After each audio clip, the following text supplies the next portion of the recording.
which was much smaller, and the capabilities on the fighter aircraft themselves, the speed at which they were flying, it was difficult for the pilots to glean a whole lot of information, not like we were able to glean off the balloon. Not the other balloon, the balloon. Thank you, Michael.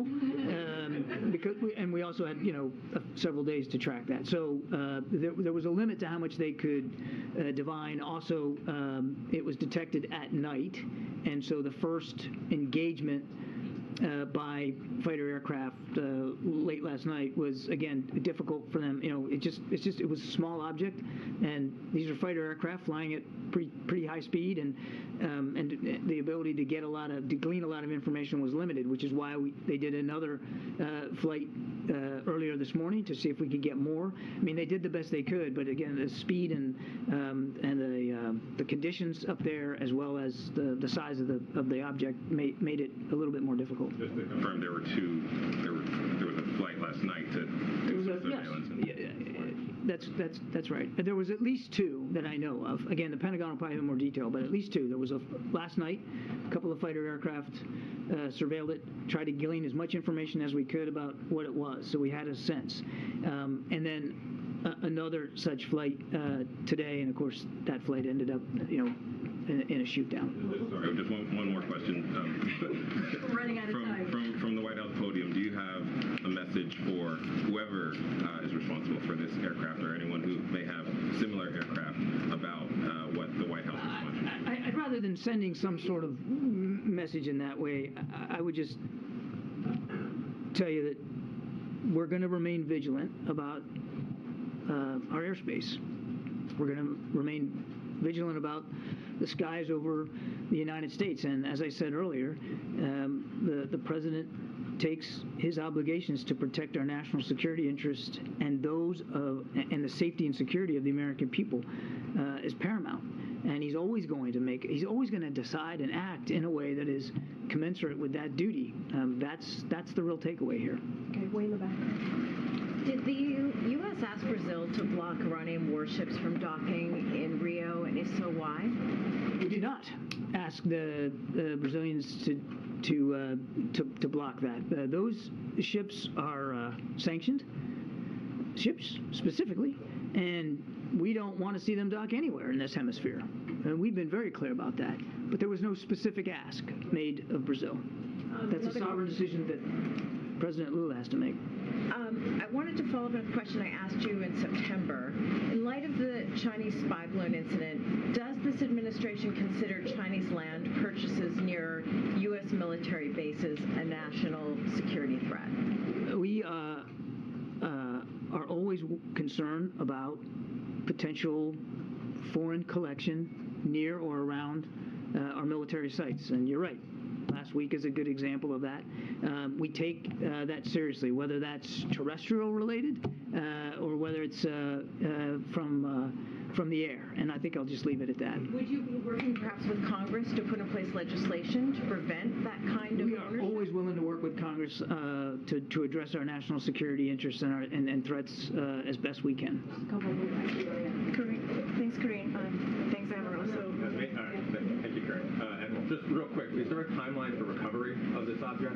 You'd have to talk to the Pentagon. I don't know. Again, guys, this just happened within the last hour and a half, and they're still assessing where this thing landed and the degree to which they can get to it. And on the Poland visit, I know in the statement that you put out, Corinne, it says that the president is going to meet with leaders of the eastern flank NATO countries. Are any other European leaders, NATO leaders, expected to join the president on this trip? We're still putting the agenda together. The predominant reason to meet with them, the Bucharest Nine, as you call it, is to really talk to those nations who are literally on the eastern flank of the NATO alliance. But I can't rule in or rule out that there may be additional attendees or additional meetings that the president might have.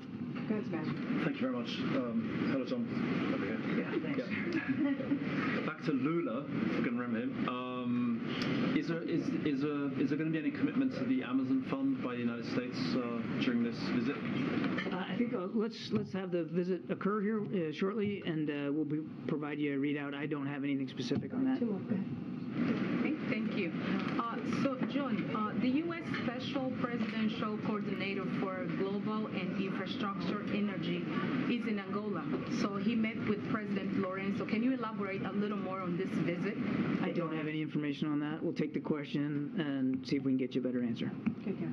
Just a quick one on the timeline. Was the president briefed on the object last night when the track first came to the administration's attention? He was.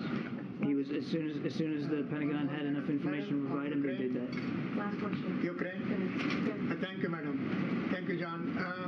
As far as Russia's war against Ukraine is concerned, 1 year now, does President believe that when Prime Minister Modi of India told President Putin to stop the war, and this is not the way that this time that war should go like this, and you think there is still time for Prime Minister Modi to stop the war or convince President Putin? I think there's still time for Mr. Putin to stop the war.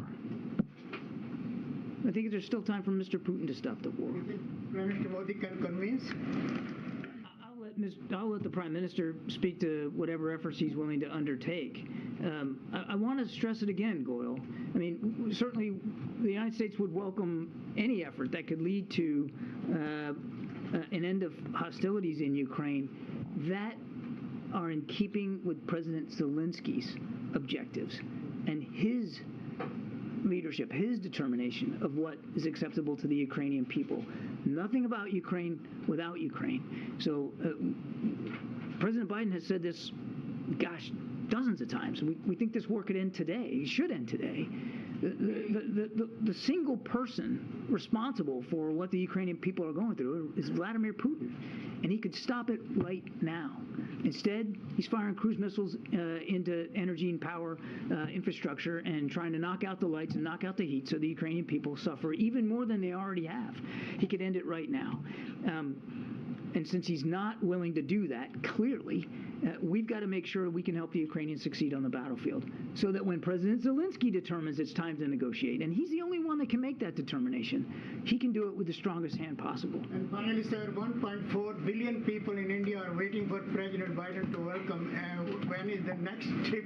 I don't have any travel other than the travel that Karine talked to today. I don't have any travel to announce. Thanks, guys. Have a good weekend. Thanks, Admiral. Okay. Now for the boring part of the briefing. We just have a few minutes, guys, so we don't have a lot of time. So let me just go over the week ahead.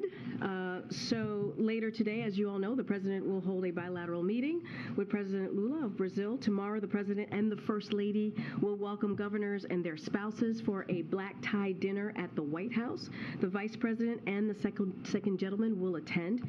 On Tuesday, the President will deliver a keynote address during the National Association of Counties at the Washington Hilton Hotel, and we'll certainly have more to share on the week ahead in a day or two. And finally, there is a bittersweet day for us, a bittersweet moment for the communications and press teams and all of us here at the White House. I've gotten to know Kate Bedingfield as a colleague and a friend, being in the trenches together and representing the President's agenda together. I've actually known Kate since 2007. That's a whole nother story. But Kate has been fighting this fight on behalf of the President since long before the campaign was launched, going back to when she was his communications director as Vice President. She's been a trusted source of strategic advice and an unflinching voice for the President's message and values, playing an integral role in our successes these first 2 years and on the campaign. She's also a pillar of this team, which she helped build as the deputy campaign manager across the primary and general elections. I understand that after a certain previous occupant of this White House, whose name will be nameless, but as you know who this person is, he got angry and yelled and said, quote, "Biden has a team of killers. All I've got is a defense."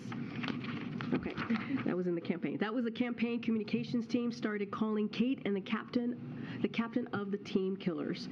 That doesn't surprise me at all, because if there's one thing Kate is, she is a leader. We're very sad to see her go, but no one has earned some time with their children, spouse, and dog more than Kate.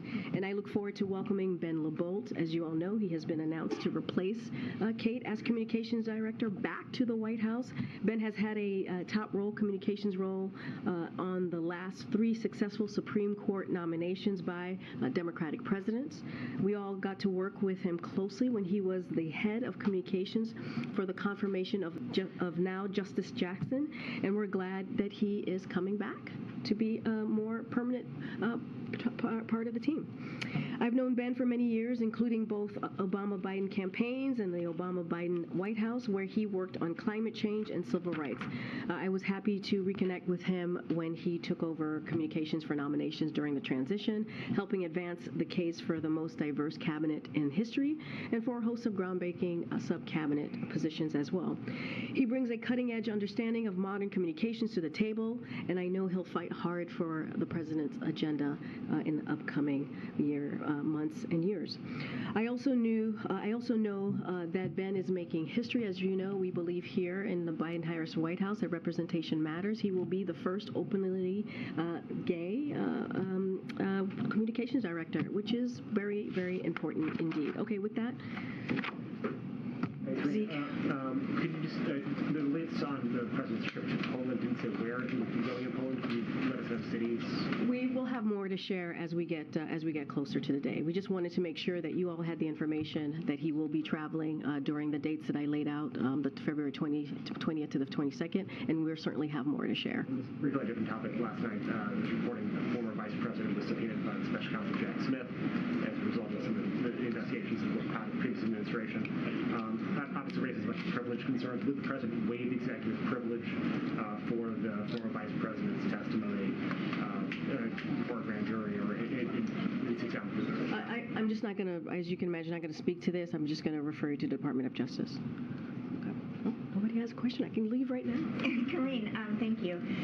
New Inspector General report accuses the architect of the Capitol, Brett Blanton, of a bunch of things: widespread misuse of taxpayer-funded government vehicles, misleading information to investigators, impersonating law enforcement. That's in addition to making the decision not to go to the Capitol on January 6, 2021, which outraged Democrats and Republicans. And the president is the only person who has the authority to fire him. Is that something he's considering? So obviously we're taking this very seriously, and we're seeing the reports as well, as you know, and we take any advice that the members of Congress or any action that they want to take very seriously as well. I just don't have anything for you at this time to speak to on that particular matter. Okay, Justin. The House passed on a bipartisan basis overturning D.C.'s new criminal code and also a law that would allow non-citizens to vote.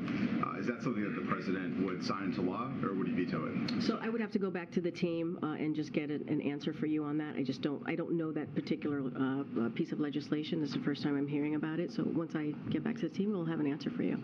Okay, Steve. Hey, Karine, while this briefing's been underway, the National Archives has released some of the communications between the president's personal attorneys and the agency. One of them, dated on November 8th, has a communication between Gary Stern, who was the general counsel of NARA, and Bob Bauer, the president's attorney, in which it references boxes in a Boston office. It says, Pat, this is to Pat Moore, who's the president's personal lawyer. Pat, we would like to pick up the boxes that are in your Boston office and move them to the JFK library. Any explanation as to what boxes we're doing in a Boston office and how this relates to? Well, as you just mentioned, it just broke, or the report just came out while we were in the middle of a briefing, so I can't speak to it from here because I just don't know what you're speaking to. But I would refer you to the White House counsel's office to get more specifics or get you an answer there. Is it new to you, the idea that the boxes I am learning about this as you were asking the question, so I'm certainly not going to speak to it from here. Go ahead, Andrea. On the president's meeting today with the governors, he said during this meeting that Republicans are trying to close off the possibility of cutting defense spending, and that leaves only a very few options.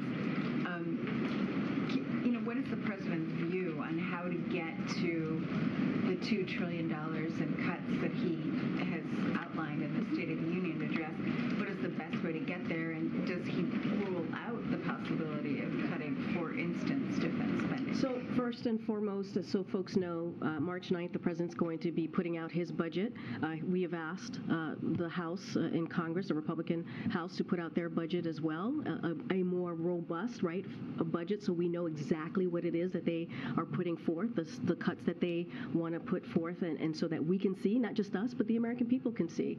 As you just mentioned, the president said in his State of the Union address that he was going to cut the deficit by $2 trillion over a decade. I'm not going to get ahead of what the president's going to actually, the details or the specifics in his budget. Certainly once we put that out on March 9th, you'll be able to peruse and see exactly what the president is laying out. I'm just not going to get ahead of that. But I also want to add, and I've said this many times before, you've heard the president say this as well, this is a president, the first 2 years, he was able to cut the deficit by $1.7 trillion. He takes his fiscal responsibility very seriously, and he is going to continue to find ways to build an economy that doesn't leave anybody behind, but also is fiscally responsible, as I just mentioned. Go ahead. He also said that he did not believe that Republicans would ultimately make good their threat on to hold the debt ceiling extension or expansion hostage.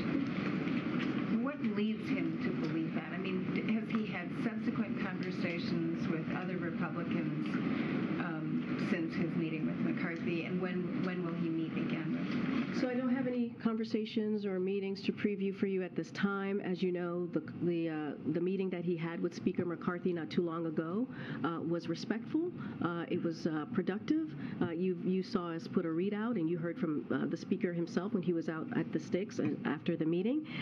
Look, it's pretty simple and it's pretty straightforward. We believe that Congress has a constitutional duty to get this done, to lift the debt ceiling. We've been saying that, and they should do it without conditions. That hasn't changed. They did it 3 times with the last president. You've heard me say the number 78 many times in this briefing room. That's how many times that they have been able to get this done since 1960.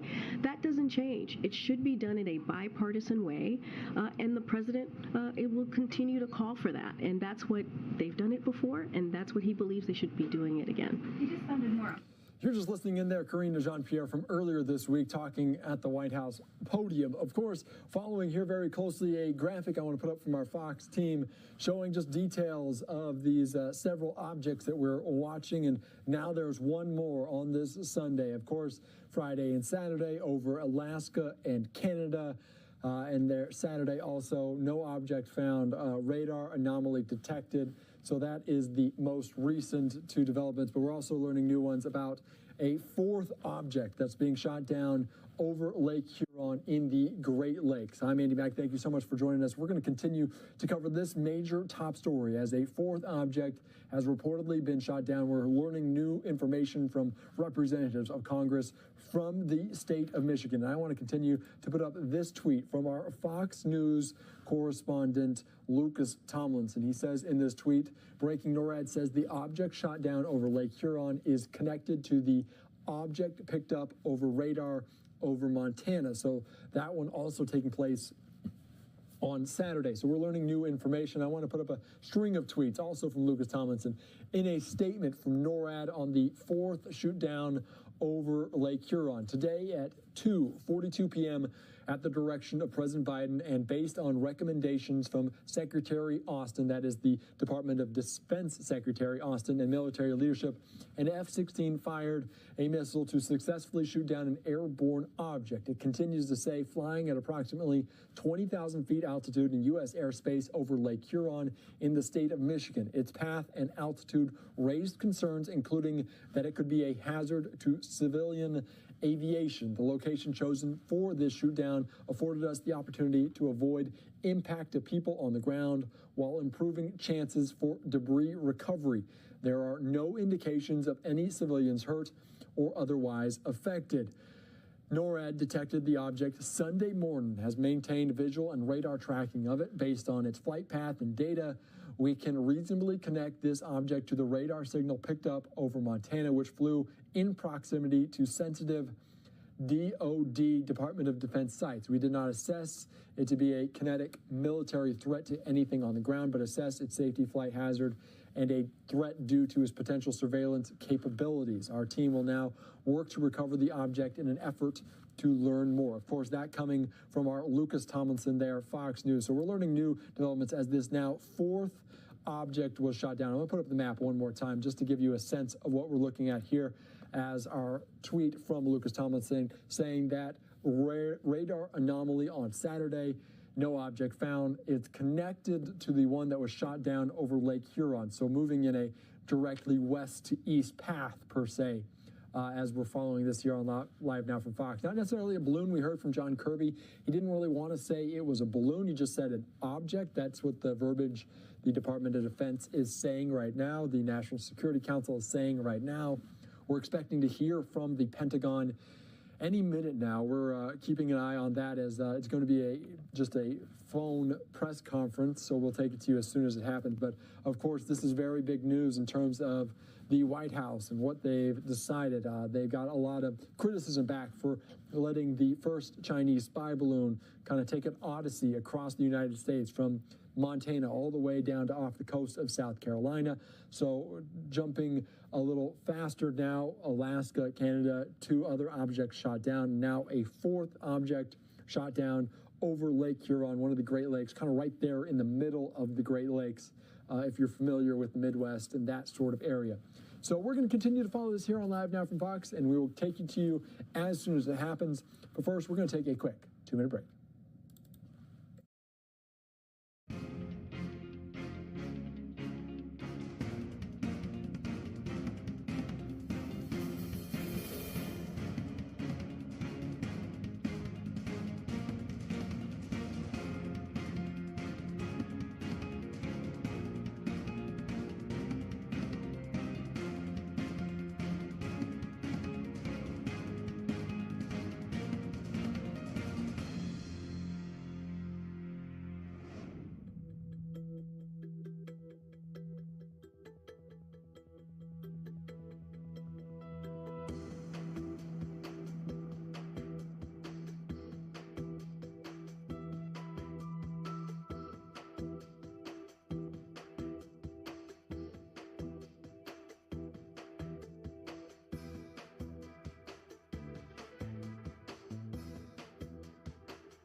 Welcome back into Live Now from Fox. I am Andy Mack. We're expecting to hear from the Pentagon on that 4th object being shot down on this Sunday. Certainly the 4th object since February the 4th, that first Chinese spy balloon that was shot down last Saturday afternoon. So we're learning more and more information, and we will hopefully hear more in a phone press conference from the Pentagon in the coming moments here. Obviously, it's about 4 p.m., almost half an hour until the Super Bowl. So certainly big news there in the sporting world, but also here on the national landscape as well. This is a live look at the White House. President Biden ordering this object to be shot down, and we were just hearing a statement from NORAD that tracks these sort of things in the northern hemisphere. So we're following this here on Live Now from Fox. Of course, we don't know a ton of information as of yet on what is happening, but according to our Fox News correspondent, Lucas Tomlinson, potentially connection to the Montana object that was radar indicated on Saturday. So we'll take it to you as soon as we have it here on Live Now from Fox. Let's get right back into a press conference from earlier this week with John Kirby, our National Security Advisor. You might have heard this press conference already, but he gives a good detail on what they're learning about these objects on Friday. Obviously, this is before the indicated radar object on Saturday, and also one over Canada. So let's get back into these remarks here on Live Now from Fox.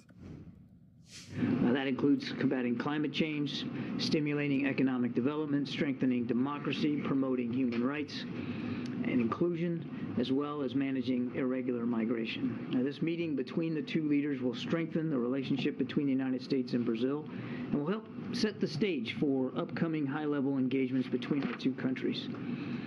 One more note before we jump into questions, and this is just an update on U.S. efforts to respond and to help provide assistance to the people of Turkey and Syria in the wake of those devastating earthquakes. We are ramping up our assistance to these earthquakes that have now killed more than 20,000 people in Turkey and Syria, including, that we know of, at least 8 American citizens. Now, this is a terrible tragedy, obviously, and our hearts continue to go out to all those impacted.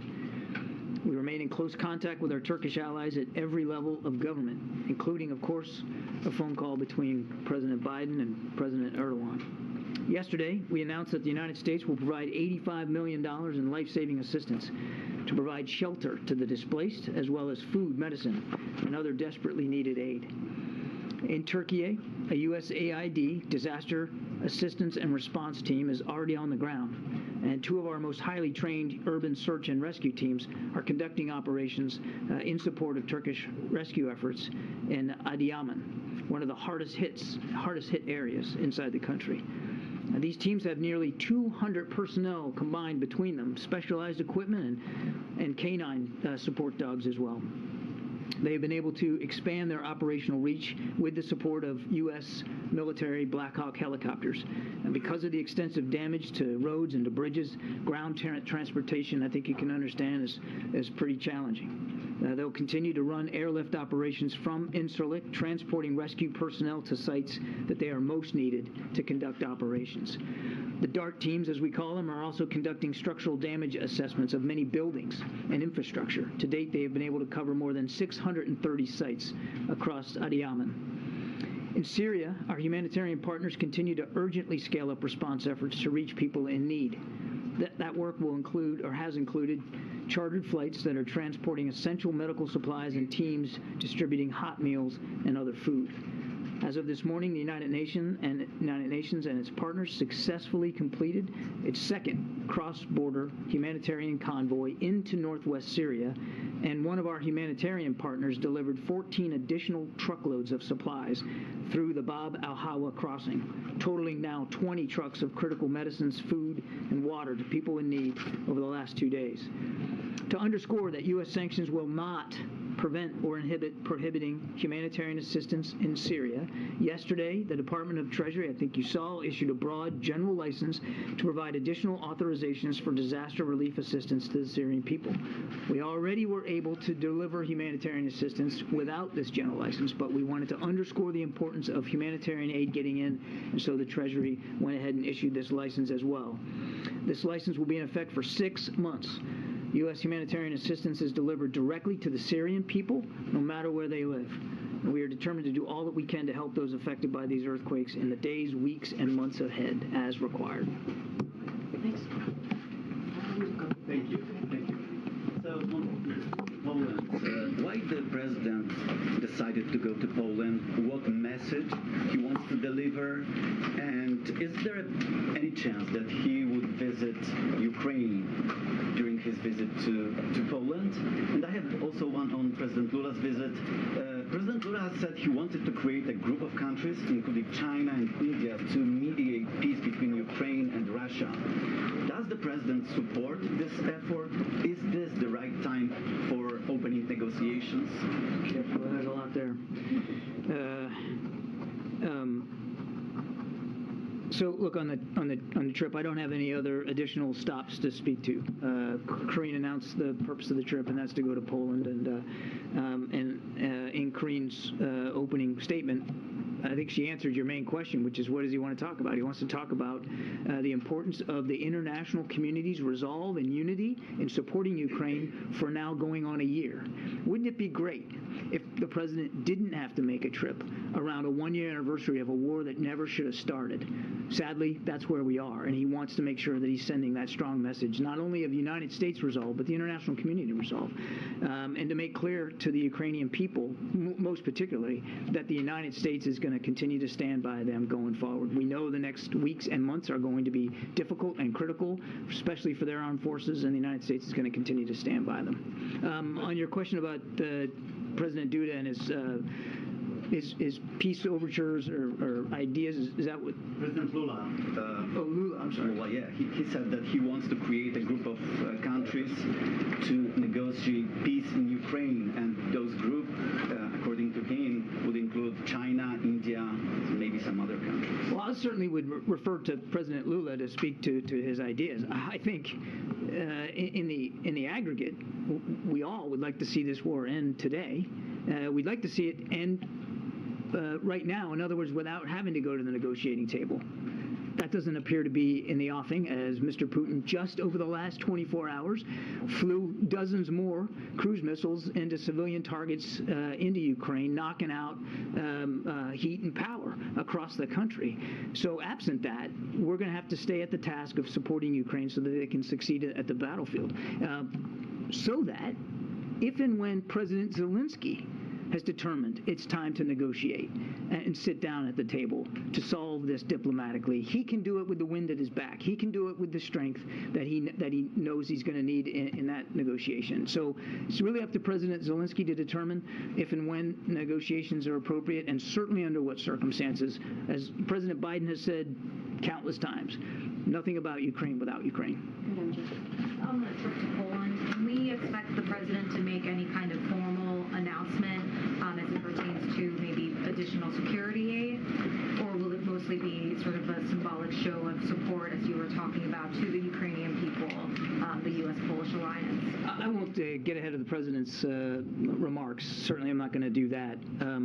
Again, the president will make it very clear that the United States will continue to stand with Ukraine for as long as it takes. He will continue to call for the kind of international unity that we've seen, not just across NATO, but across the world, or not just across Europe.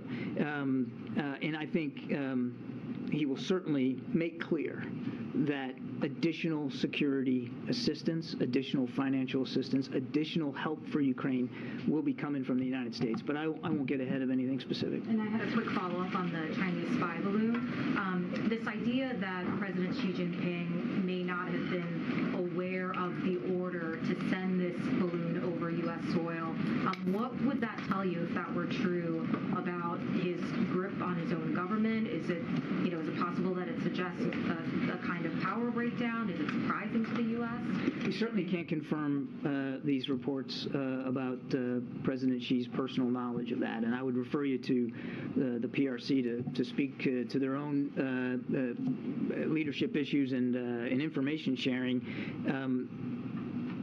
What matters to us is that this was a violation of our sovereign airspace, and clearly with intent.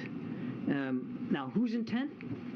I don't think we have a perfect picture of that right now. Clearly, without question, the intent of the PRC, because we know that this balloon belonged to them. And President Biden acted decisively in support of our national sovereignty. But our reporting is that U.S. officials briefing lawmakers this week told lawmakers that this is the U.S. intelligence community's I'm not going to speak to intelligence assessments from the podium. We got to keep going. Thank you, Green. Admiral, there's been warnings from the Ukrainians as well as intelligence agencies in both Europe and here that as the one-year mark of the war approaches, that might be a moment where Putin tries to really escalate the conflict, maybe even launch some sort of major new offensive. Are you seeing any signs of that being in the works? What we see, Jonathan, is that the Russians continue to conduct offensive operations in the Donbass area. The fighting around Bakhmut remains pretty vicious, even as you and I are talking. Clearly, as we've seen over the last 12 hours, he's willing to continue to barrage the country with cruise missiles, knocking out civilian infrastructure and trying to make life more difficult for the Ukrainian people. And we do believe that he will try to take advantage of these winter months to restock, resupply, rearm, contribute to his manpower in what could be renewed offensive operations come spring.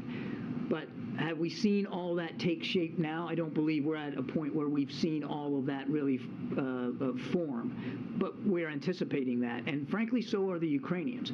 And that's one of the reasons why you've seen in just recent weeks the kinds of security assistance packages from the United States and from others that are more advanced capabilities, the kinds of capabilities that will allow them to fight in open terrain, combined arms capabilities, armored capabilities, artillery. All of that is designed to help them prepare for whatever the Russians might be planning in the spring. All that's to say, we do expect that, again, as the weather improves, the fighting will probably get more vicious. Thank you, Corinne. Hi, John. I have more follow-ups on the Lula visit as well as the assistance U.S. providing to Turkey. But really briefly, can you speak to rumors that there is another Chinese balloon above Alaska or any other parts of U.S. territory that the U.S. shot down? So I can confirm that the Department of Defense was tracking a high-altitude object over Alaska airspace in the last 24 hours. The object was flying at an altitude of 40,000 feet and posed a reasonable threat to the safety of civilian flight. Out of an abundance of caution and at the recommendation of the Pentagon, President Biden ordered the military to down the object, and they did. And it came inside our territorial waters. Those waters right now are frozen, but inside territorial airspace and over territorial waters. Fighter aircraft assigned to U.S. Northern Command took down the object within the last hour. Okay? Can I just follow up, John, and thank you for that. That's really helpful. Can you give more details on the support that U.S. is providing to Turkey? Specifically, we understand that the USS George H.W. Bush is on standby. Can you update us on whether there's been any communications with Ankara, on whether the ship will be any part of humanitarian efforts? I think I updated as much as I could right now. What we're doing is what I put in my opening statement. You're right that there are naval assets that are in the Mediterranean and under the command of U.S. Naval Forces Europe. The commander of U.S. European Command has designated the commander of U.S. Naval Forces Europe as in charge of the operational coordination for military assets, and he is doing that.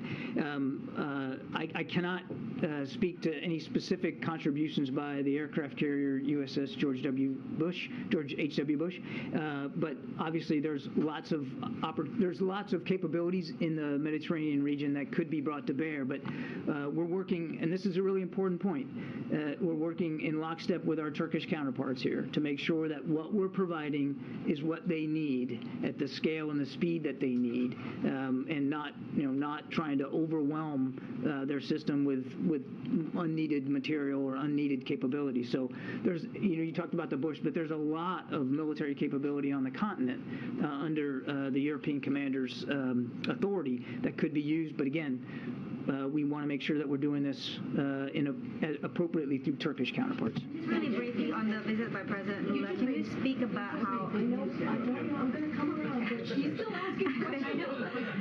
I hear you. Just the last question. Just the last question. Can you speak on how Brazil can be a partner in monitoring irregular migration, specifically because Brazil has been a route for Africans coming to the U.S. Through Mexico? As I said, I would expect President Lula and President Biden to talk about the challenges of irregular migration. You saw the Vice President just this week holding a conference of some of our neighbors about this call to action to try to get at the root causes. And certainly we look and would welcome President Lula's ideas and perspectives on how we can get at the root causes of all the migration in this hemisphere. Thank you. When I hear news, I just get very excited. So, fancy that. Yes. So can we just go back for a moment? So another aircraft of some sort, airship, balloon, something was shot down today. Who owns it? What were the circumstances? Was the president directly involved in ordering this? And is wreckage being recovered? Okay, so I'm going to try. Remind me if I forget something. Okay. Yes, the president absolutely was involved in this decision. He ordered it at the recommendation of Pentagon leaders. He wanted it taken down, and they did that. They did it using fighter aircraft assigned to U.S. Northern Command. The Pentagon will have more to say about the details of this later on this afternoon. It's only just within the last hour. We're calling this an object because that's the best description we have right now. We do not know who owns it, whether it's state-owned or corporate-owned or privately owned. We just don't know.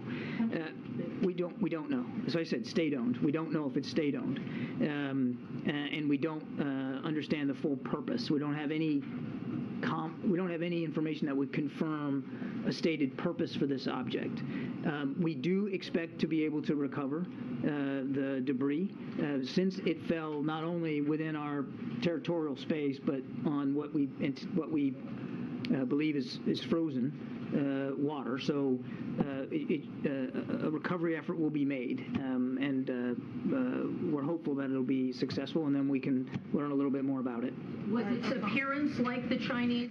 You're just listening in there to the White House press briefing from earlier this week. That was John Kirby providing an update on those objects being shot down. We're now learning new information from the Pentagon as they provide an update on this now fourth object being shot down. This is a Zoom press conference here over the phone. We're going to hear from a general there in the Department of Defense. Let's listen in here on Live Now from Fox. And I know it might be a little jumpy just since it's a Zoom call and you know how those go. So let's listen in here live. All right, good enough. Okay, all right, sounds good.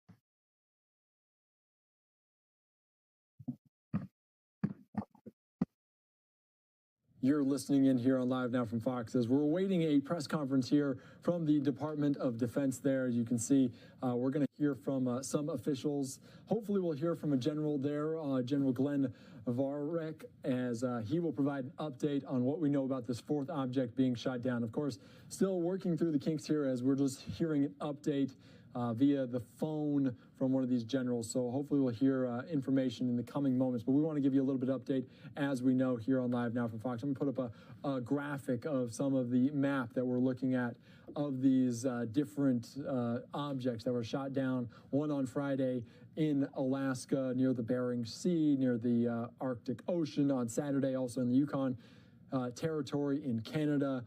So we're also learning new information about this radar anomaly on Saturday, potentially connected to this fourth object that's being shot down over Lake Huron in the Great Lakes area. So hopefully we'll hear from people in just a little bit of time right here on Live Now from Fox. Let's see if we can listen in to see what's going on during this Zoom call as we slowly get ready.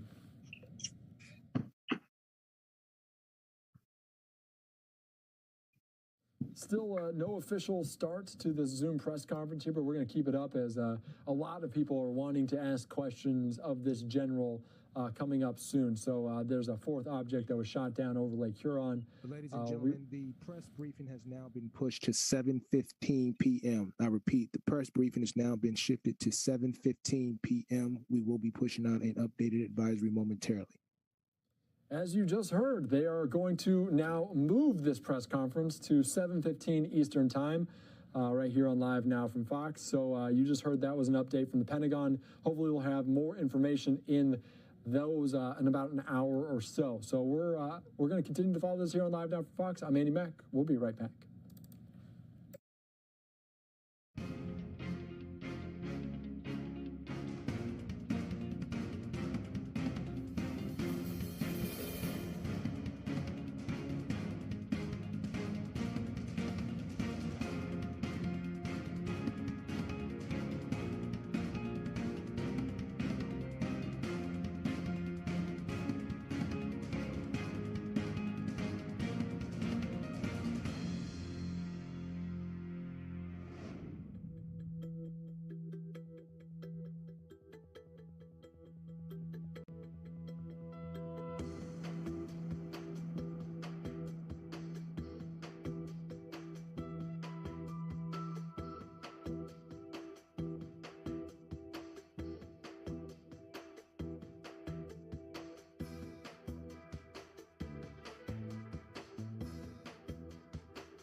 Welcome back into Live Now from Fox. I am Andy Mack. If you just listened into that quick Zoom press briefing, they're going to push it till 7:15 Eastern time, so just about an hour away from now. As we continue on here on Live Now from Fox, I know a lot of people are going to be tuning into what is happening at this facility in Glendale, Arizona. The Super Bowl taking place in just a few moments, so Super Bowl might not overshadow this fourth object being shot down, but certainly a lot of people keeping an eye on both of these major events here. We want to take you right back out to some security, a little overlapping topic here on Live Now from Fox between what we are just about to go to and what's about to happen. So let's listen in here as the Homeland Security Secretary, as well as other people, provide an update ahead of Super Bowl 57. Let's listen in here from earlier this week. All right, good morning, everyone. Love the bright lights. Nice to see everyone again this year. I am Kathy Lanier. I am the Chief Security Officer for the National Football League, and I am going to MC this press conference. I'll just start off by giving a few ground rules. The purpose of the press conference is really to talk about and share important information about public safety and security around the Super Bowl and related events. If you have other questions for myself or any of the panel members that are not related to that, please hold those till after this press conference, and you can get with the one of us individually afterwards. So before I introduce all of my guests, I want to kind of go over some general important security information. So the goal here is to make sure that all of you who are planning to come to the Super Bowl or any of our Super Bowl related events have everything that you need to know to get in and around all of our events safely and efficiently. While the Super Bowl has again been designated as a Tier 1 security event, there are no known specific or credible threats to the game or any of our events. As always, you will see an increase in security presence in and around all of our events and around the stadium on game day. More than 40 federal, state, and local law enforcement public safety agencies have been part of our planning process over the past 18 months here across the state of Arizona. I want to acknowledge and thank all of them for their many, many months in these efforts. Before I turn things over to our distinguished speakers, I want to provide just a few key points about for our fans that are planning to come and visit us on game day. First, for game day, know your plan in advance. Make it now. If you are not arriving to the stadium by shuttle, the parking lot's open at 10:30, and rideshare is available. Like any major city, traffic in Arizona on a normal day can be a challenge, so please leave early and have your plan in place before you leave. Take the time to plan for your transportation. So there are road closures in and around the stadium, so give yourself enough time to get through. Our gates will open at 12:30. If you want to sail through security screening, remember the NFL has a clear bag policy, so only clear bags no larger than 12 by 12 by 6 or small clutches that fit in the palm of your hand will be accepted into the stadium complex. You can find a complete list of all the prohibited items at nfl.com/Super Bowl. So please take a few minutes to review that list so you can get through security easily. Leave your drones, umbrellas, selfie sticks, and weapons of any kind at home. They are on the prohibited items list. Mobile tickets. All tickets will be mobile this year. Please download your tickets to your mobile phone before you leave for the stadium. Make sure you have a fully charged battery on your cell phone, and then save those tickets to your device or your wallet on your phone. Drones. You'll hear a lot about drones from all of the speakers, I would imagine. Super Bowl is a no-drone zone. In fact, from the 9th through the 12th, all the related events around Super Bowl are no-drone zones. A national security temporary flight restriction will be in place 1 hour before to 1 hour after the game on Super Bowl Sunday. The drones are prohibited for a 30 miles radius around the stadium. Federal public safety partners, including the FBI, the FAA, and Customs and Border Protection, will be actively enforcing this TFR during the game, and both criminal and civil sanctions are possible for violations of the flight restrictions. Please leave your drones at home around any of our events. There's also flight restrictions ongoing around other Super Bowl related events in downtown from the 9th through the 12th. You can find more information about the drone restrictions or flight restriction areas on FAA.gov/Super Bowl.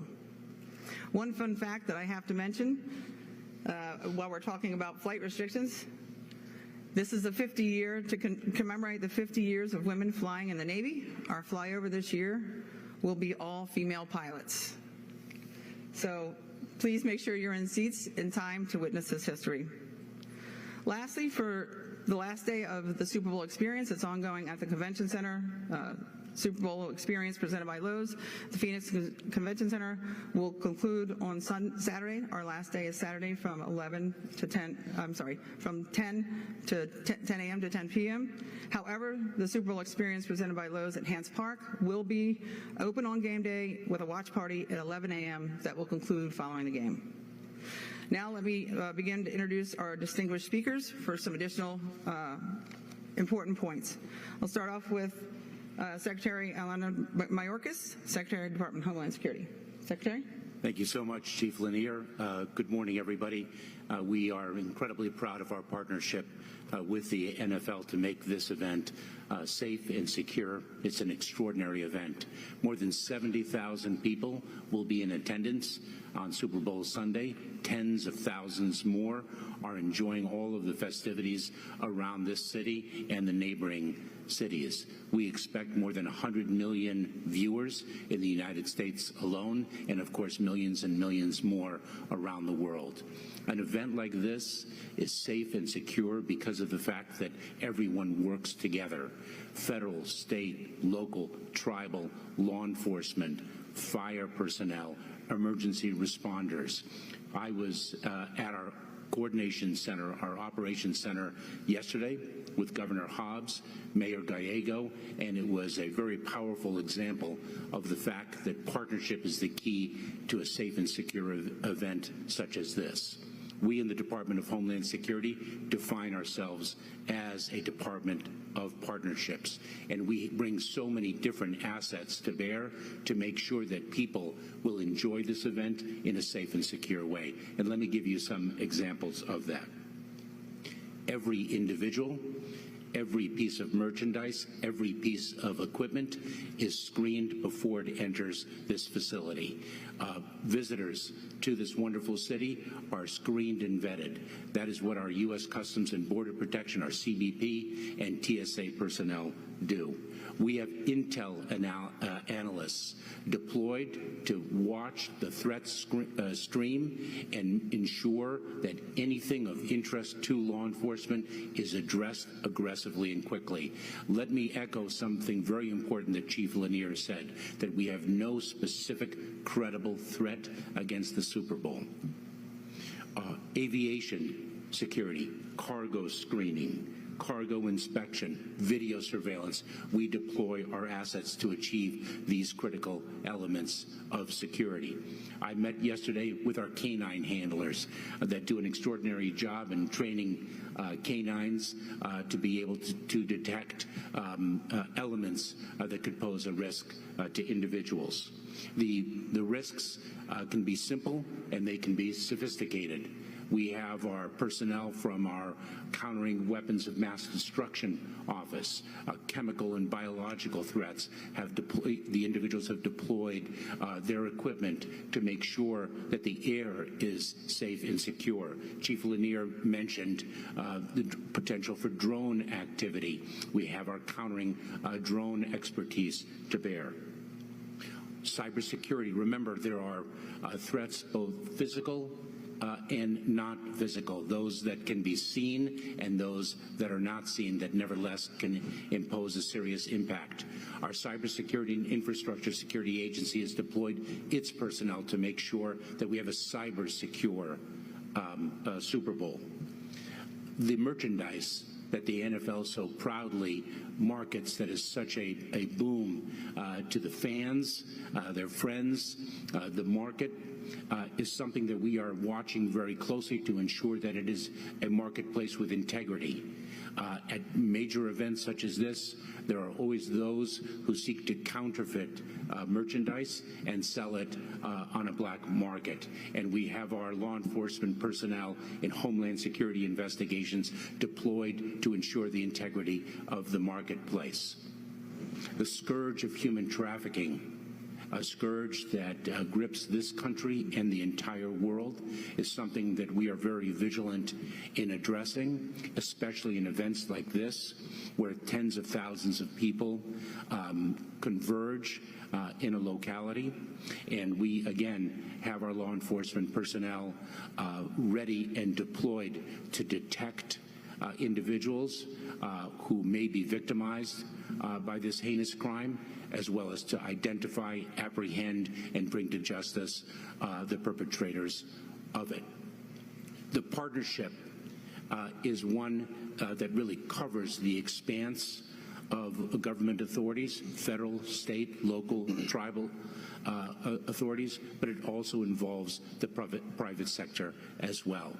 We have a very important message to communicate. It is a message that we are grateful to the NFL for amplifying, and it is a message of vigilance. If you see something, say something. We all have to be alert to a potential threat to make sure that it does not materialize. I am incredibly proud to work alongside the extraordinary personnel in the Department of Homeland Security with our extraordinary partners to see a wonderful extravaganza Super Bowl 57. To my left, and I know Chief Lanier will introduce him, is Scott Brown, the Special Agent in charge of Homeland Security Investigations, who's the federal coordinator for this event. Thank you very much, Chief Lanier. Thank you, Secretary. All right. Scott Brown, Special Agent in charge of the U.S. Department of Homeland Security and Homeland Security Investigations. Thank you, Chief Lanier. The public safety mission in support of the Super Bowl and associated events are led by the state, local, and tribal agencies that normally oversee the venues in which they're occurring. For an event of the magnitude of the Super Bowl, this is a massive undertaking and one that requires federal support. It's been my honor to work with my partner agencies as the head of the federal coordination team appointed by Secretary Mayorkas to ensure that they have the federal resources they need to successfully implement the comprehensive public safety plans they have put together. This has included ensuring that we do have national security temporary flight restrictions in place for both regular aircraft and for drones, to making sure that we have the detection equipment and the people to operate that detection equipment, and down to little things like making sure that we have the golf carts to shuttle public safety personnel and equipment back and forth, which is a tough commodity this week with some of the other events happening in the Valley. As a longtime member of the public safety community in Arizona, and my regular day job as the Special Agent in charge for Homeland Security Investigations, I have frequently benefited from the uniquely strong partnerships and unified commitment to the shared public safety mission that exists across Arizona and particularly here in the Valley. Those partnerships are represented on this dais and across this room. And it's those strengths of those relationships that have really made my job coordinating the federal resources to support this event a much easier task than it might have otherwise been. I'm confident that the public safety plans in place for Super Bowl 57, inclusive of over 800 federal personnel and supported by significant federal physical security and technology resources, will ensure a safe and secure experience for all in attendance. Thank you. And before I introduce the next speaker, I just want to give you an idea when we talk about the number of agencies that are working alongside of us here and across Arizona. Arizona Department of Public Safety, Arizona State University Police, ATF, DHS, FBI, Gila River Police, Fire, EMS, Glendale Police, Fire, EMS, Tempe Police, Fire, EMS, Scottsdale Police, Fire, EMS, Tempe Police, Paradise Valley Police, Fire, Peoria Police, Phoenix Fire, EMS, and Police, to name a few, most of which have representatives here today. So we really do appreciate this complex working environment, but everybody has been just amazing partners to work with here. Now I'll turn it over to Akil Davis, Special Agent in Charge, FBI Phoenix Field Office. Thanks, Kathy. Good morning, everyone. As I was just been introduced, Akil Davis, Special Agent in Charge of the FBI, which covers the entire state of Arizona. I want you to know that the FBI has been coordinating, as has been mentioned, with our state, local, county, and tribal agencies. We have been planning since the end of last year's Super Bowl when the clock ticked down in Inglewood, California. This has been a year-long process. As a native of the state of Arizona, I remember our first Super Bowl in 1996. I worked the Super Bowl in 2008, and this event has grown exponentially each year. We are uniquely prepared and qualified to handle any incidents. The FBI has currently stood up an Intelligence Operations Center, which is going to run through next Monday, taking in all intelligence threats and coordinating with all the agencies that have just been mentioned. I would like to reiterate, we are currently not tracking any credible threats to the Super Bowl or any of the events, including waste management or anything else that's going on in the Phoenix metropolitan area. The FBI has brought in an array of assets to support our partners here, to include crisis response, tactical assets, special agent bomb technicians, and most importantly, our counter-drone deterrence initiatives. As we have said, this is a no-drone zone. There are temporary flight restrictions going on the entire week around the events, and this is something that we really want to stress to the public. Please be our eyes and ears in the field. You have heard "see something, say something." You're going to hear that again and again, probably from my peers up here at the podium. But please, see something, say something. It's as simple as calling 911, or you can reach out to tips.fbi.gov, or you can reach the FBI at 623-499-1999. The FBI will largely remain in the background. We will be undetected out there, but know that we are fully engaged with the security and safety of this event over the next week. Thank you for your time this morning. Thank you, Akil. Now, Colonel Keith Hunter, Director of Arizona Department of Public Safety. Good morning. Morning. I appreciate the time this morning. I want to thank a couple people first. Chief Lanier, thank you, and all the NFL personnel. We've been planning this for the last couple of years. Thank you for all the collaboration. Secretary Mayorkas, we appreciate all the federal assets that are here this week to assist state and local law enforcement for this weekend's event. And to all of my peers, public safety and first responders, thank you for your leadership and your commitment to teamwork. That's truly what has provided the synergy between our agencies to handle all the varied events across the valley this weekend and this week. We're expecting over 100,000 visitors here to the valley this week to attend the various events. So it's going to be busy out there. The highways are going to be busy. The roadways are going to be busy. So if you could pack a couple things for us, pack some extra patience and time to get to where you're going. And also, if you plan on using any substance that will impair you, don't drive. Use a designated driver, use a ride share, use a taxi. I've discussed the important partnerships between law enforcement and first responders, but truly one of the most important partnerships we have is with the community, and I'm including those 100,000 plus visitors that are coming to the Valley this week as our community. We all need to work together to make sure this is a safe and memorable Super Bowl. So as has been stated before, if you see anything suspicious, see anything out of the ordinary, see a crime being committed, please get that information to us as soon as possible so we can address any issues. I want to express my thanks to the state troopers, the detectives, and the professional staff that will be working this event, and also the troopers that will remain on patrol to handle all the calls for service statewide in Arizona. All of our personnel are going to be working long weeks this week, and some of them are traveling to be away from their families to make sure this is a secure and safe Super Bowl. I'm always impressed with your dedication and always proud of the work that you do. Being a state trooper and being a native of Arizona, it's always meaningful to me when we get to showcase the state of Arizona and all it has to offer. It's an exciting time this week for our state. We truly appreciate the partnership between the NFL to come together as a team, as first responders, and our partnership with the community. With that, be safe and enjoy your week. Thank you, Colonel. I just want to reiterate one key point. I have 27 years in law enforcement and have worked with law enforcement all across the country, and the professionalism that I have witnessed from all of the public safety partners, law enforcement, fire, EMS, since we've been in this planning process. And here on the ground with crowds starting to arrive, coming through experience, have been incredibly professional, and again, working long hours along with security personnel here, really going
the extra mile to make sure everybody feels welcome and safe. So thank you very much.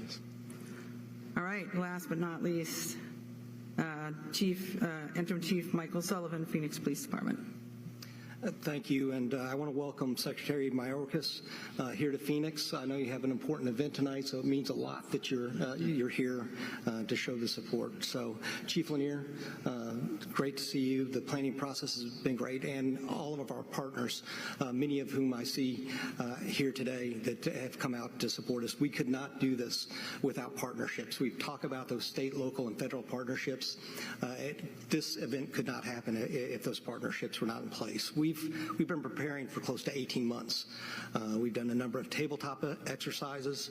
We're as well prepared as we can be for this week to provide safety to all the venues in Phoenix, but also to provide safety to those citizens of Phoenix as we have continuing law enforcement responsibilities across the city.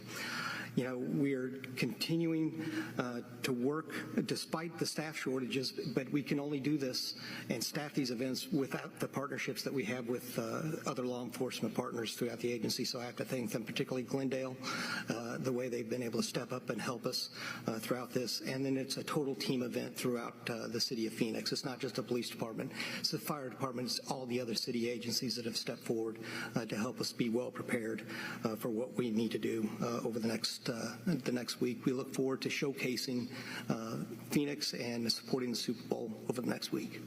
Thank you, Chief. All right, at this point we can take questions from the audience. We have microphones on each side. If you could just share with us your name and outlet before you ask the question.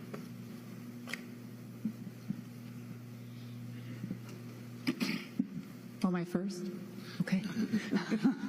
My question is for you, Secretary Mayorkas. I think with what we witnessed last week, there's a lot of people very concerned about the safety of our airspace, and you touched on that. You said you do have, you will be countering both chemical and biological threats to make sure that our airspace, but also our air itself, is safe and secure. Are you able to elaborate on that at all, and will it be in areas not just around the stadium? Yes, I'm very happy to. We have our experts and their very sophisticated equipment deployed as a matter of course in cities across the country. Day to day, every single day of the year, we make sure that the American people are safe and secure. We bring that technology and that expertise here to the Super Bowl and amplify the resources given the number of people that are visiting here and the fact that this is a Tier 1 event. We are very confident in the safety and security of the event because of the investments that we've made. You know, across the board, across the department, we've deployed more than 500 people to ensure the safety and security of the Super Bowl. It's going to be a fantastic event. And I will say that I mentioned in my comments from the 9th to the 12th, across all of our venues across the state, especially in the downtown area here as well, where we have large events going on. We do have the flight restrictions in place, and then we have means to, enforce that. So to make sure that those airspace restrictions are respected. So we are monitoring all of those across all the venues. Please share your name and outlet. Yeah, sorry, I'm Kana Whitworth with ABC. Thanks. Hi, I'm William Kevorkian from WBRS 100.1 FM. How does league security preparation change and/or stay the same when evaluating and ensuring safety in the Phoenix metro area this year, given it has hosted a Super Bowl previously? Are you going back to square one from 2015, or are there things you can apply or change? Well, I'll also let any of the law enforcement people that want to weigh in as well. But, for us, the security environment changes every day. It is a matter of watching the security environment, not just domestically but globally. And our security plans, although we have a very robust plan that's in place that we've coordinated with all our partners, we may make changes to that security plan all the way up to the last, till game day, right? So we monitor everything that's going on, and we have a very robust plan, but we are all practiced and trained for making changes to that plan right up to game day.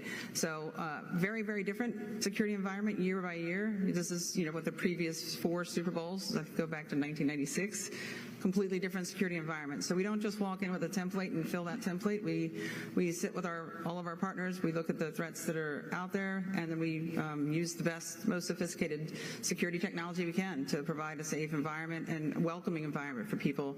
And I think this team has done a really amazing job. The fact that they've hosted Super Bowls here before is very helpful. All of these public safety partners put a lot of time and effort into this, and the logistics alone are staggering. So it is a lot of work, but it is very different year to year. AJ Perez, Front Office Sports. This is more Sorry, of a sport. I can't see where. Okay. This is more of a sports integrity question. This is the first Super Bowl with a sports book so close to the stadium on the property. Does that present any challenges or any concerns? Obviously, we planned for this.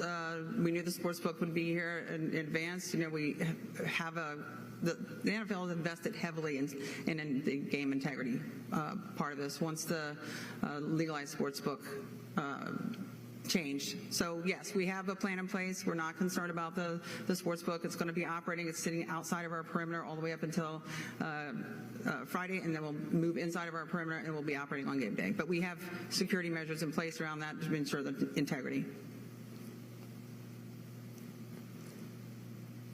I really can't see any of you out there, so if somebody's got the mic. Any further questions? I hear somebody, but I can't see them. Hi there, Nicole Grigg with ABC 15 here in Phoenix. I was just curious, will you be using any advanced technologies or putting in place any technologies to monitor people, whether facial recognition or any type of cameras out in these different events? So I'm not going to elaborate on specifics about technology, but there really is very few security technologies. There are very few security measures in today's environment that do not involve sophisticated technology. So while I won't specifically comment on the technologies, we do have a large camera deployment. Obviously, it's part of what security is about, right? Knowing our situational awareness, being aware of what's going on around, and being able to see our environment.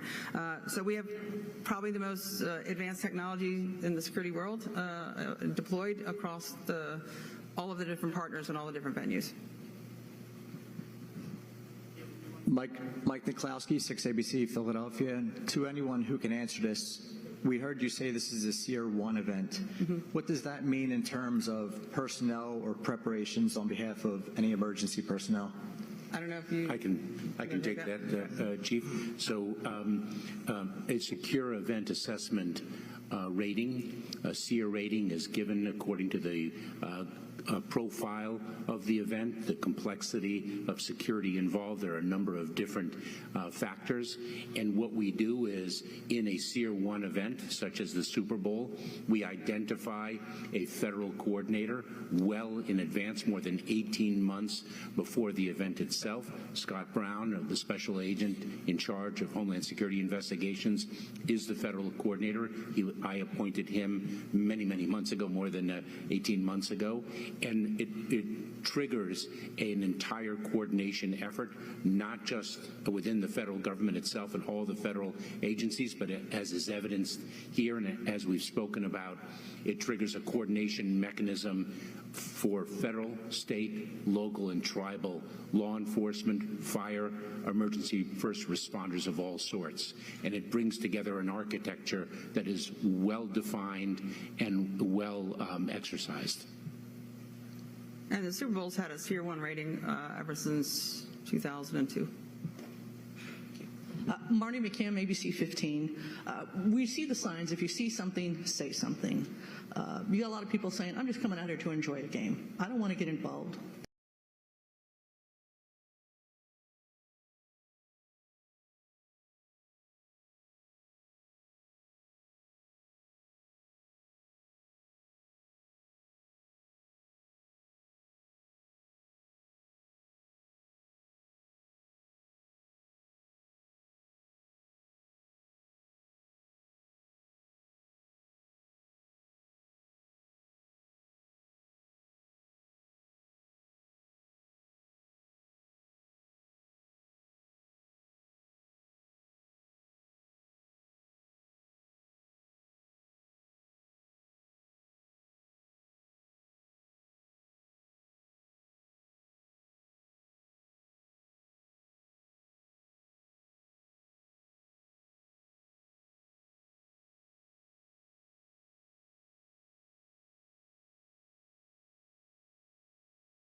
In which it was discussed, a spirit, in the spirit of taking a step in the right direction for the people of Nicaragua, certainly for these 222 individuals, but we certainly hope this will be a harbinger of additional steps to come.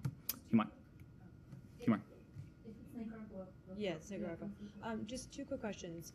This is a pretty unique situation. Can you help us understand if it would have been possible or if the U.S. government would have done this if there wasn't one American that was part of this group? Like, would you still have flown out, more than 200 political prisoners? And then just the makeup of the group. We know there's one American. Are all of the rest Nicaraguans by nationality? So we aren't in a position to offer additional details regarding the individuals. Of course, they will be in a position to publicize their stories if they choose so. Right now, I can imagine that they're focused on their processing into the United States and settling here to begin this next chapter. Of course, one of the 222 individuals is an American citizen. Every time we are able to bring an American citizen back to this country, that is something that we commend, we celebrate. It is something that we strive to do every single day. But like these other individuals, I'm not going to comment on that person's, the details of that individuals, and we'll leave that to this individual should she or he choose to do so. This is an atypical development. It is, I think, reflective of the challenge that we face in Nicaragua. It's not a challenge that is unique to Nicaragua, but the number of political prisoners that had been held in Nicaragua, of course, was something of great concern to us. The continuing detention of political prisoners in Nicaragua will continue to be a concern to us. This is, we hope, not the last step in the process like this. We are going to continue to be engaged to do everything we can to support the aspirations of the Nicaraguan people for greater levels of democracy, for greater respect for their own human rights. Anything else on Nicaragua? No. Yep, go ahead. Go ahead. Either one. Can you confirm that they have already arrived here? Yes, they arrived a couple hours ago. They were on a flight that the United States government facilitated from Nicaragua to the Washington, D.C. area. And where are they staying? In hotels? So we've arranged for them to stay in hotels for their initial for the initial period, and then we're working with NGOs, we're working with the diaspora community as well for longer term support. Yes. Nicaragua, I have two questions. Can you confirm that it's actually the 222 were coming on that flight? Because it's been reports that a list that was publicized in Nicaragua just had 130 people. The other, just by the government of Nicaragua in the court this morning. The second question on that is, you mentioned that the State Department led the engagement to do this process. Is that any exchange or any reduction in sanctions? Is a plan to re-engage the communication with the government of Ortega? And then you also said that they voluntarily came to the United States. We know that is about 23 prisoners that have not been, or at least it's reported that are not part of that group. Do you have any information on that group? So let me take those questions as I recall them at least. So we did confirm this morning that there were 222 individuals on board the flight from Nicaragua to the Washington, D.C. area. There were 2 individuals who, on their own volition, chose not to travel to the United States. As I said before, we were sure to ascertain that everyone on that plane wished to be on that plane and was doing so based upon his free will. So there were 222 individuals. When it comes to our approach to the government of Nicaragua, this was not part of a broader bargain. This was not part of a broader deal with the government of Nicaragua. This was a unilateral. You're just listening in here to Live Now from Fox. We're expecting a briefing from the Pentagon in just a few moments. I'm Andy Mack. Thank you so much for continuing to tune in. We're going to hear from an update on that 4th object being shot down over the Great Lakes, Lake Huron to be specific. Of course, I want to put up this graphic here right now as we continue to follow this here on Live Now from Fox. Of course, the first one, Jen, on February the 7th, the Chinese spy craft was shot down off the coast of South Carolina.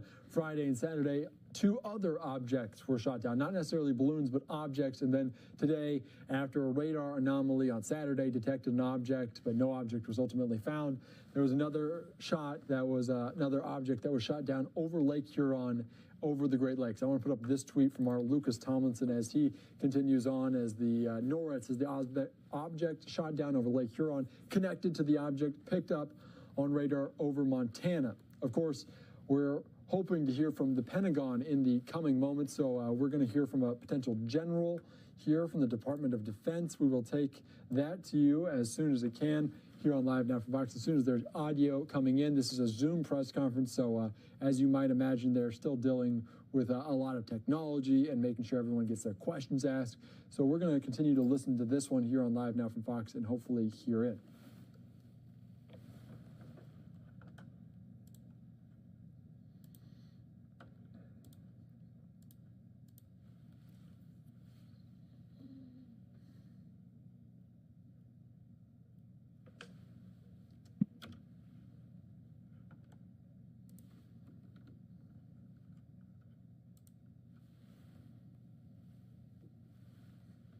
This is a look there at the Pentagon as we're awaiting a press conference from the Pentagon on this Chinese, or on this new object, this 4th object that was being shot down this Sunday afternoon over Lake Huron, Michigan territory. We're hearing from representatives about it and what it means. So we're going to continue to follow this here on Live Now from Fox. Of course, this is just a continued press conference, something we've been following the last few days.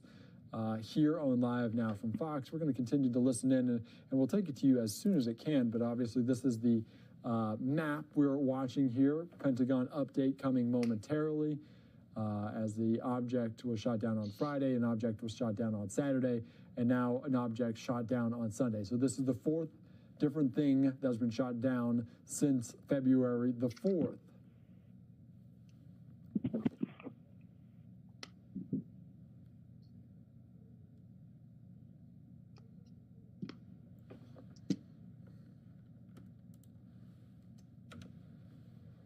So this is the fourth object shot down over Lake Huron. We're still learning new details, and we're still awaiting a press conference from the Pentagon over the phone. We're right now in their Zoom as we continue to follow this and stream this here on Live Now from Fox. Hopefully we'll take it out to you as soon as it can, but we want to keep up this this new map that we're showing of what's happening, what's going on, the timeline of what happened.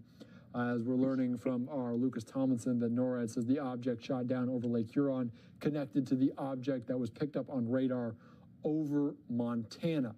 So some new information coming out on this Sunday about that information we learned on Saturday. We're going to continue to hopefully listen in here on Live Now from Fox and hopefully hear this press conference coming up soon.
Just a reminder, everyone, please make sure that your mics are muted. Thank you.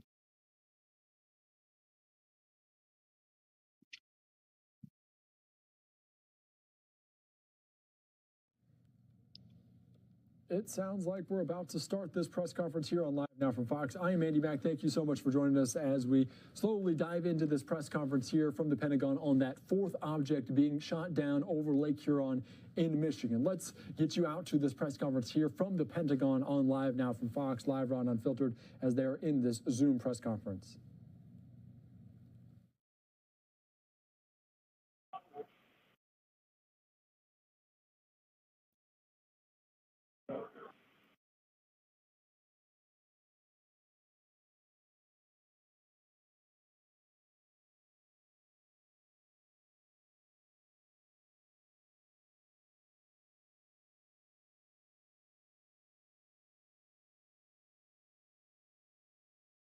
Go get PJs on.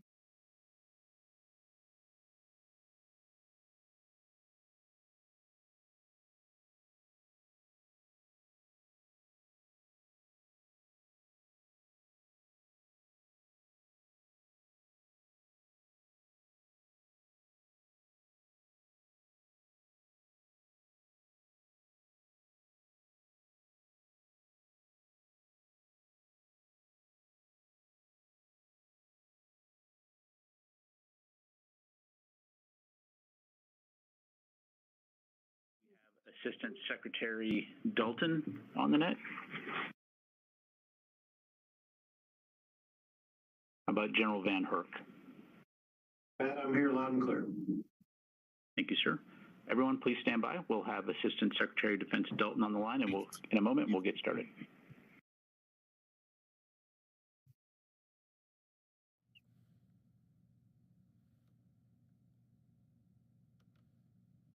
You're just listening in as we slowly begin this press conference here on Live Now from Fox. I'm Andy Mack. We want to give you an update from the Pentagon on this fourth object being shot down on this Sunday. Let's listen in here on Live Now from Fox, if we can, from different people within the Department of Defense, including a general there, as they give us new details on information that were provided. Here is a look at the map we're currently looking at. Friday and Saturday, an object was shot down, of course, dating back to February 4th. So let's listen in here on Live Now from Fox.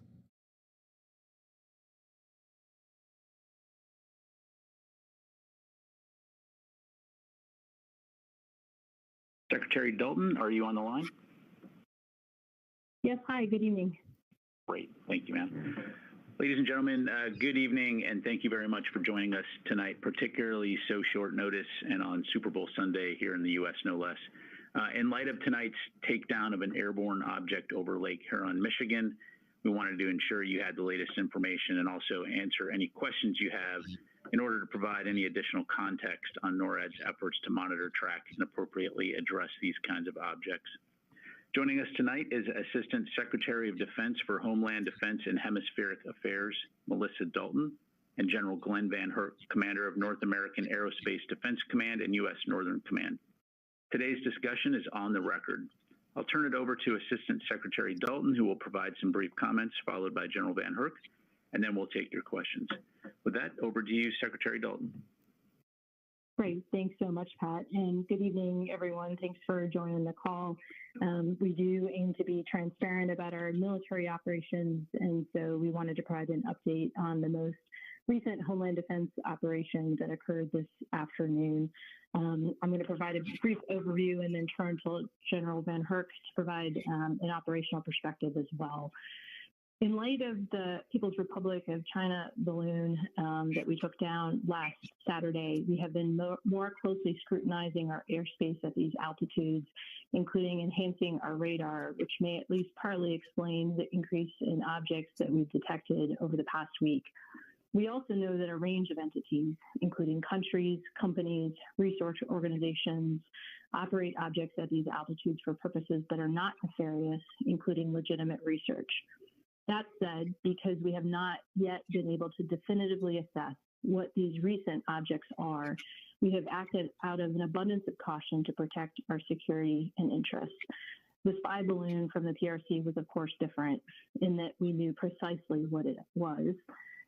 These most recent objects do not pose a kinetic military threat, but they're passed in proximity to sensitive DoD sites, and the altitude that they were flying could be a hazard to civilian aviation and thus raised concerns.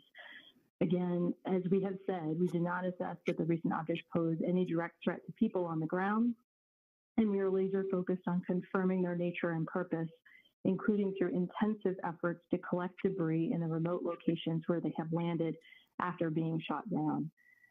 We are in close coordination and cooperation with the Government of Canada, as well as through NORAD with the Canadian military. Thanks very much. Look forward to your questions, and I'll hand it over to General Van Herk. Thanks, Secretary Dalton. I appreciate the opportunity to talk to you today and provide you an update. Every day, North American Aerospace Defense Command and United States Northern Command monitor the approaches to North America and the United States of America across all domains. And yesterday evening, approximately 16:45 or 4:45 Eastern Time on 11 February, NORAD detected a radar contact in Canadian airspace, approximately 70 or so miles north of the United States border. We began tracking that radar contact, and when it became clear it was unknown, following normal NORAD procedures, it was not talking to the Federal Aviation Administration, no squawk, and approaching our air defense identification zone. I scrambled F-15 fighters from Portland, Oregon, along with a KC-135 tanker support from Fairchild Air Force Base, Washington, to go investigate, to identify what the radar contact was. At 1800 Eastern or 6 p.m. Eastern, the radar track crossed into the United States sovereign airspace. At 7:04 Eastern time, the F-15s with their tanker support were on station to investigate. We continued to investigate, and what's important to point out, this is near dark, within a half hour, 45 minutes of dark. We continued to investigate, to identify, locate the object. We were unsuccessful. It's also important to point out in this part of the United States, we did not have data link for queuing like we had before. Data link allows the radars on the ground to share information to the fighters airborne, allowing them to cue their sensors and their visual acuity in an attempt to visually identify the track. At sunset, we were unable to find the track. Also, our radar operators lost the track on radar, and the FAA was never tracking the radar. Therefore, that's why we called it an anomaly, because we weren't able to identify it. Several hours later, overnight, we began seeing an intermittent radar contact east of the position in Montana as it approached Wisconsin. At that point, we developed a game plan once we started seeing another radar contact to go investigate. It's likely, but we have not confirmed that the track that we saw in Wisconsin was likely the same track in Montana. We elected to scramble with the best position to intercept if we needed to engage with the lowest collateral damage, and that was in the eastern portion of Wisconsin, just prior to Lake Michigan, when the fighters became on the track of interest at that time. We monitored the track of interest as it passed over Lake Michigan. We assessed that it was no threat, physical threat, military threat, legal infrastructure. That's my assessment. It continues to be today. However, at this point, we still have an unknown, and it forces a broader discussion about what is this object that's in our U.S. Sovereign airspace. It's within our Federal Aviation Administration airspace, not providing any communications, not providing any notice that could potentially help us deconflict. And therefore, we wanted to investigate further. We did.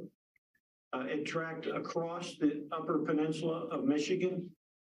We were cleared to engage the target in eastern Upper Peninsula of Michigan, overland, and ultimately down the object at this point, about 15 nautical miles east of the Upper Peninsula in Lake Huron. What we saw is an object that began drifting, potentially most likely landed in Canadian waters in Lake Huron. And we have ongoing recovery operations with Coast Guard assets moving towards this area. I would like to highlight this entire time. I remained in contact with my Canadian boss, General Wayne Eyre. The Canadians were very supportive. The Canadians launched 2 F-18s plus their tanker as well to support this operation. The fighters were from Madison, Wisconsin, Air National Guard unit. We utilized a tanker from Pittsburgh Air National Guard, and we had an AWACS on station from Tinker Air Force Base, Oklahoma. That's all I have for my operational update, and I look forward to your questions. Secretary Dalton, General Van Herk, thank you both. For our first question, we'll go to Associated Press, Tara Kopp. Hi, thank you very much, both of you, for doing this at this late hour. For Secretary Dalton and for General Van Herk, you know, we've had 4 shoot downs in the last 8 days. Can you talk about the sense of concern you have, and should Americans be worried?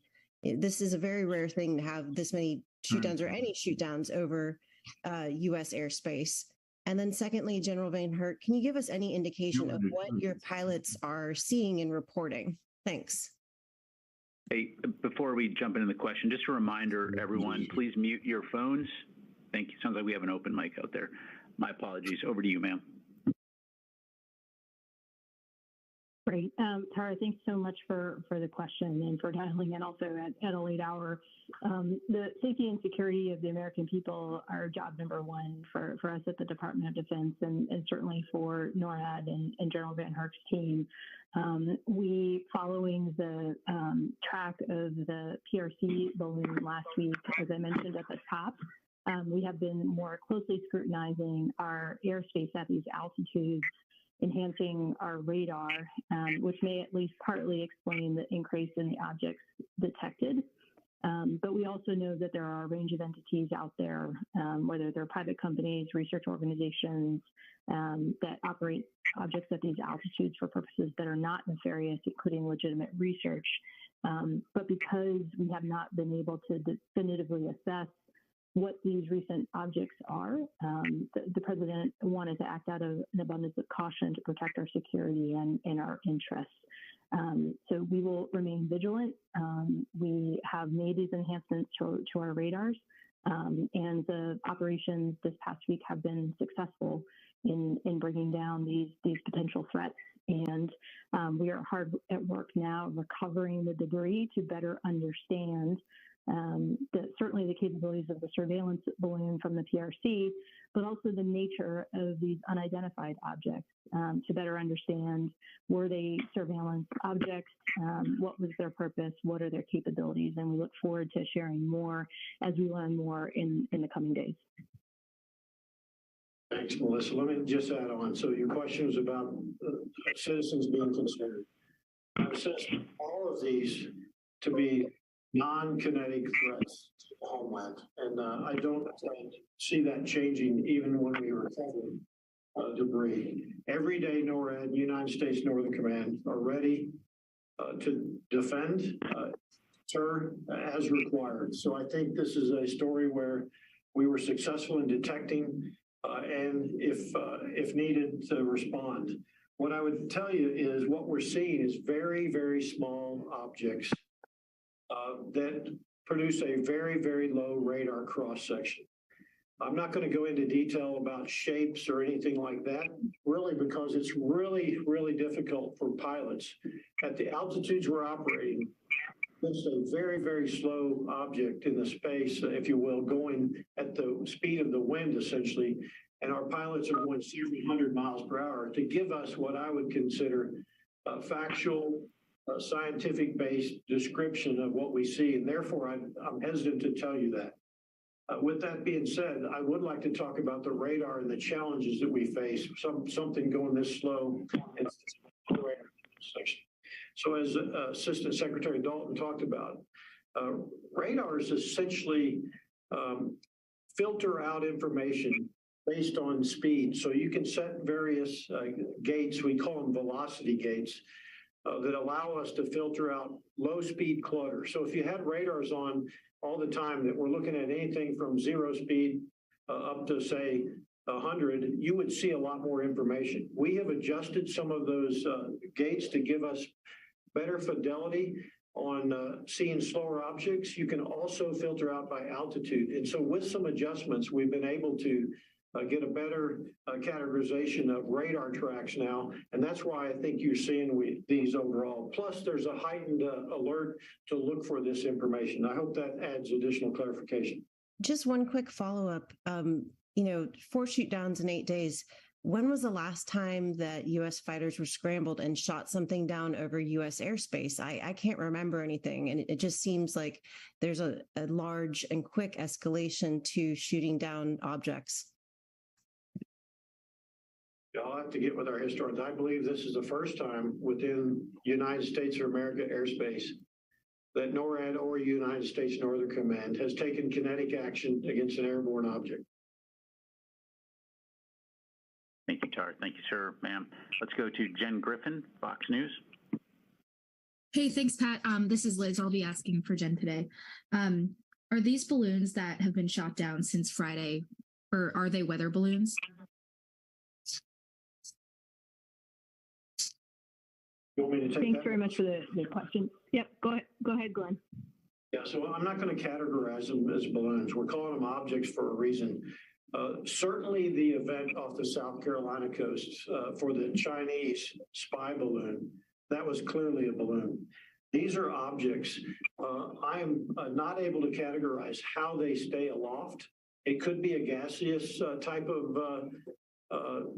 balloon inside a structure, or it could be some type of a propulsion system. But clearly, they're able to stay aloft. I would be hesitant to and urge you not to attribute it to any specific country. We don't know. That's why it's so critical to get our hands on these so that we can further assess and analyze what they are. Thank you. Next, we'll go to Nancy Youssef, Wall Street Journal. Thank you. To both of you, you're saying that their preliminary assessment is that they don't pose a kinetic threat, but that they are objects and not balloons, and that you need to sort of adjust your radar.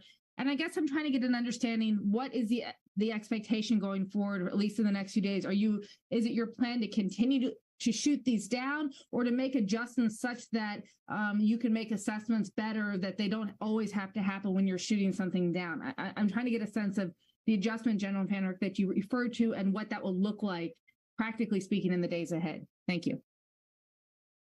Nancy, thanks for the question. So the expectation going forward is we'll continue to doing our mission exactly like we've been doing now, approaching 65 years for NORAD.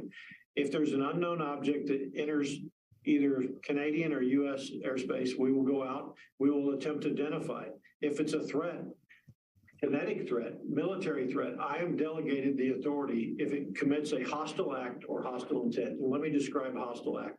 Hostile act would be shooting a missile, dropping a bomb, taking aggressive action. A hostile intent would be maneuvering to an offensive position against our forces or something like that. In that situation, I'm cleared directly to engage without further permission. In this case, there is no hostile act or hostile intent, but it is an unknown object, and therefore we have to have a further discussion across the government, both the government of Canada in some cases and the government of the United States, to assess, is it a risk to national security by passing over key covered facilities such as our missile fields and other structure? Is it a risk to flight safety? Is it a risk to personnel on the ground? And then if you're going to take action, you have to make an assessment of what is the risk of collateral damage to potentially boats and mariners out over the water, our infrastructure, and people on the ground. That's essentially the process you go to and have to go through. And we've done that on each one of these. Thank you. Thank you very much. Let's go to David Martin, CBS. You say that this is the first time we've ever had shoot downs, at least as to the best of your memory. But has any of this happened before the Chinese balloon was discovered? Have there been these unidentified objects which have been tracked for a while and then left U.S. airspace, but have entered and for one reason or another were not, what should I say, prosecuted like you've been doing these, the ones since the Chinese balloon? Yeah, David, so great question. Thanks for that. So we have scrambled in the past against radar tracks that we've been unable to correlate with fighters. That has happened over years. And sometimes it's attributed to potentially being birds. Sometimes it's been attributed to weather. Sometimes we don't know what to attribute it to. What I would say is you go back and look over time, we've been able to figure out the best way to track various sources, including the high altitude balloons that we've talked about recently back to 2019 and prior, and couple that with our adjustments of our radar, it gives us a better ability to detect and have better domain awareness, as you've heard me talk about. I don't know if Secretary Dalton wants to add anything to that. Thank you very much, General Van Herk. I would just add to that as we learn more about these objects, and certainly the PRC balloon, we're going to enhance our understanding of the characteristics of them that will perhaps enable us to look back at prior instances that were potentially overlooked or weren't looked closely enough at, to see if there's a comparison to be made there, and certainly will help us going forward to better identify and track these types of objects and balloons. Have you reached the object that went down off northern Alaska? David, we're actively searching for that object right now. I've got a Navy P-8, which is surveilling the area with helicopters as well. Once we locate that object, we'll put an Arctic security package in there and begin the analysis and recovery, but we don't have it right now. Thank you. Thank you. Let's go to Courtney Cubey, NBC.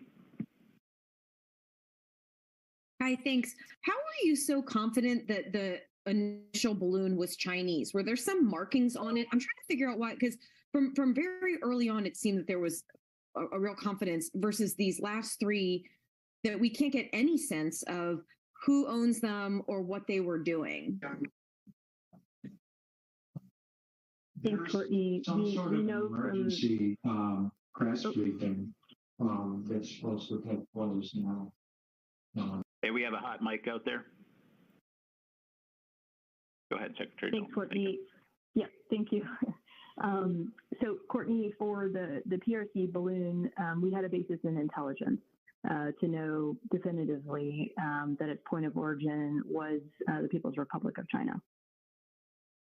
So what I'm struggling with now is these last three that we still are calling objects. We don't know what they are. You knew that the Chinese one was surveilling, and potentially you knew who it belonged to, and yet there was no effort to there was a decision not to take it down until it was over the ocean. I understand that there was concerns about everything on the ground there, but can someone explain why the decision is made to take these last three unknown objects? We don't know who they belong to. We don't know what they're doing. But I still don't quite understand why the decision was made to literally in succession. It seems like they're being taken down faster and faster and faster. I mean, is there some other concern or threat that you're tracking that is giving a heightened sense of need to take these down? Courtney, thank you. The process that General Van Herk described earlier in terms of the criteria that we work through to determine whether these objects, or in the case of the PRC balloon, the balloon was a threat. We look to see if it's going to pose a kinetic military threat. In both cases, that was not the case. We look to see, is it surveilling potentially DoD sensitive sites. We knew that was the case in both instances, and it was even more concerning in the case of the PRC balloon because we knew that it was a PRC balloon. We also consider, is it a threat to civilian aviation? In the case of the PRC balloon, it was flying at an altitude that it did not pose a threat to civilian aviation. And so that was part of the criteria for bringing it down over the water when we could safely do so, in addition to its enormous size. It was 200 feet tall. Payload was the size of 3 school buses. And, for these unidentified objects being much smaller, but unfortunately flying at an altitude that did pose a risk potentially to safe civilian aviation, that was part of the criteria that went into deciding to take the objects down over the last 3 days sooner in the tracking cycle. So, that's the process that we have rigorously worked through over the last week. General Van Herk, anything you want to add? No, Melissa, I think you're right on. I don't have anything to add. Thank you. Let's go to Brent Dahlberg, Michigan Radio. Hi, thanks. A missile seems like a particularly destructive weapon to be using if there's a desire to investigate and figure out what these are afterwards. Can you explain why, explain the weapon's choice? Absolutely. Melissa, if you don't mind, I'll take this one. So, first of all, maintaining a radar track on an object this small is very hard. So, taking a radar shot, such as an AIM-120, would be a lower probability of success. We assessed taking a gunshot yesterday in that event, as well as today.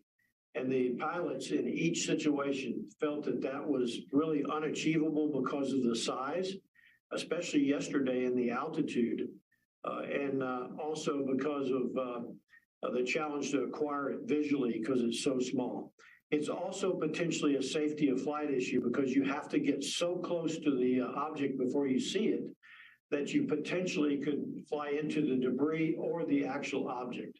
Therefore, in each situation, the AIM-9X, a heat-seeking missile or infrared missile that sees contrast, has been the weapons of choice against the objects which we've been seeing. In each case, we have taken extreme caution to ensure that we limit potential collateral damage. So today, we work closely with the FAA to clear out the airspace.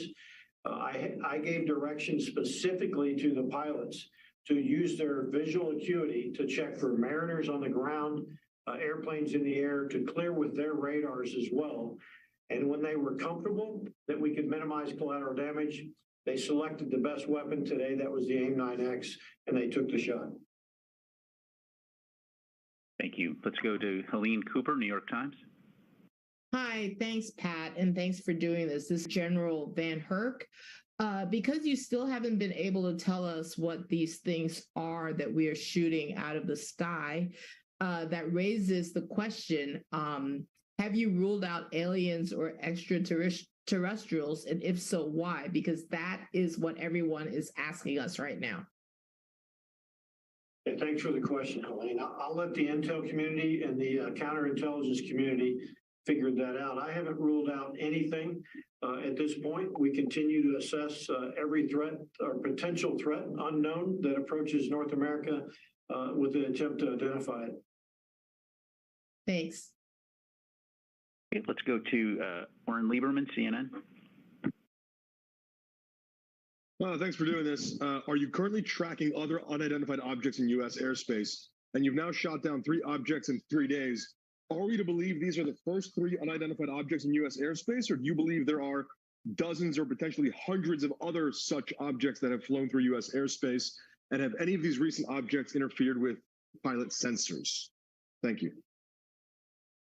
Yeah, for your last question, I'm not going to talk about the sensors and what we've seen.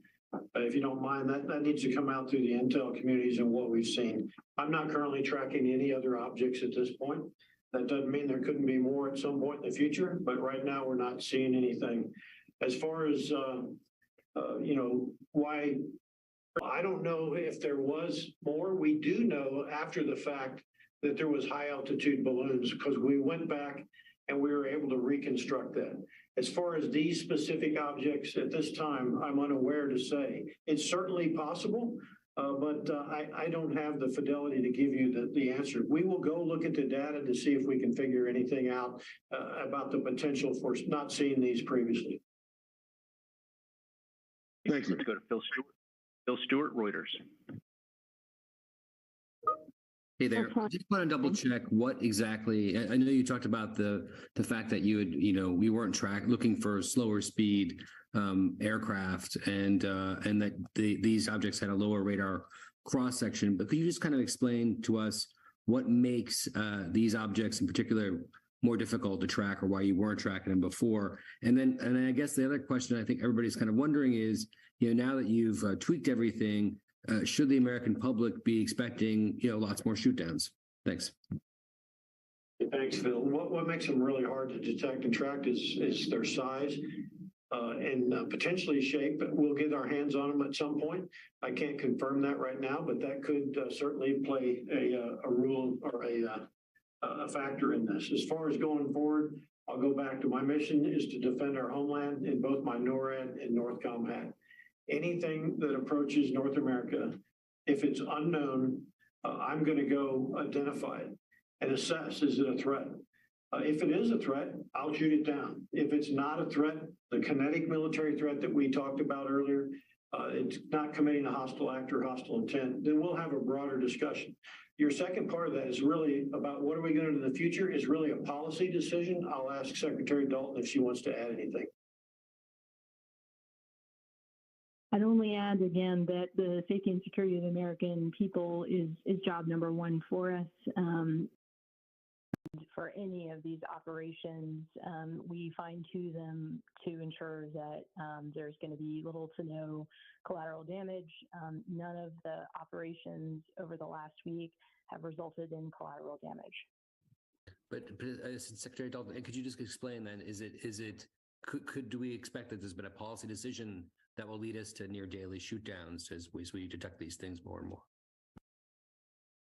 Phil, thank you. We are taking this very much on a case-by-case basis.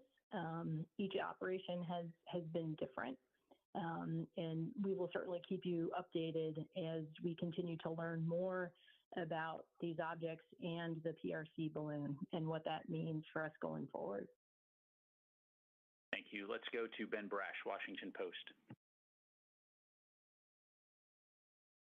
Thank you very much, both, for taking the time. More directly, and in reference to the last question, is it our policy or a preference of the United States government still to not shoot down anything over U.S. territory? when is it that you make that call? I know you talked about assessing if anything was a kinetic threat, but is it policy or preference? Thank you very much.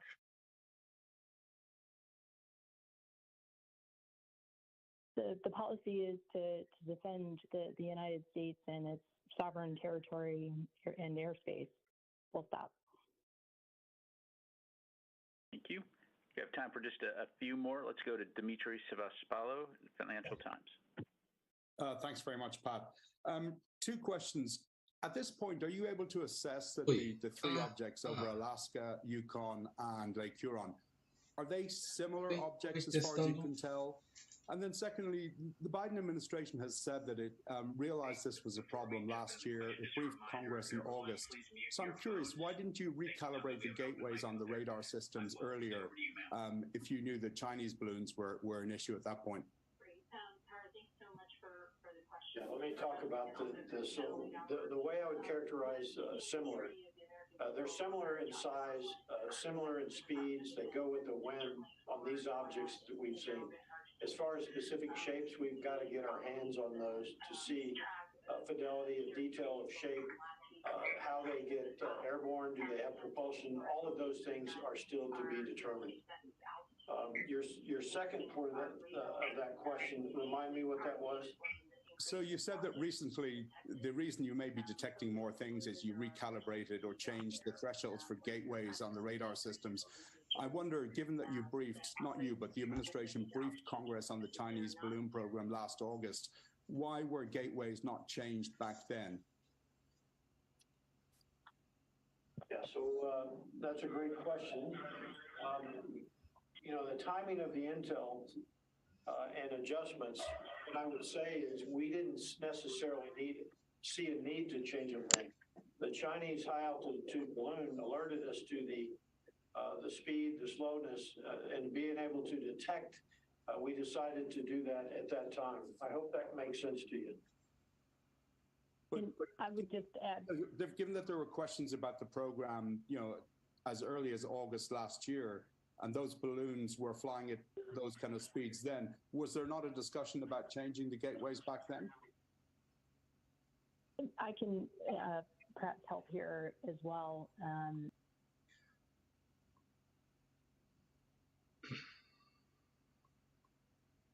Channels. And again, you know, that was intelligence that was better understood retrospectively based on elements of the equation that were discovered after the fact. And then the high altitude balloon from the PRC that was shot down last weekend was categorically different than the prior high altitude balloons because it transited the entire continental United States, starting with Alaska, across Canada, and across CONUS.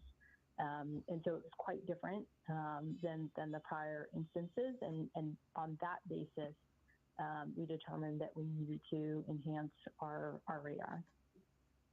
Thank you. We've got time for just two more questions here. We'll go to Peter Martin, Bloomberg. Hey, thanks very much for doing this. I wanted to ask, has Secretary Austin talked yet with Wei Fenghe from the PRC about the first balloon? And then in addition, has DoD communicated with the Chinese military at any level about any of these subsequent objects? Thank you. Thank you. There have been contacts made with the PRC on the high altitude balloon.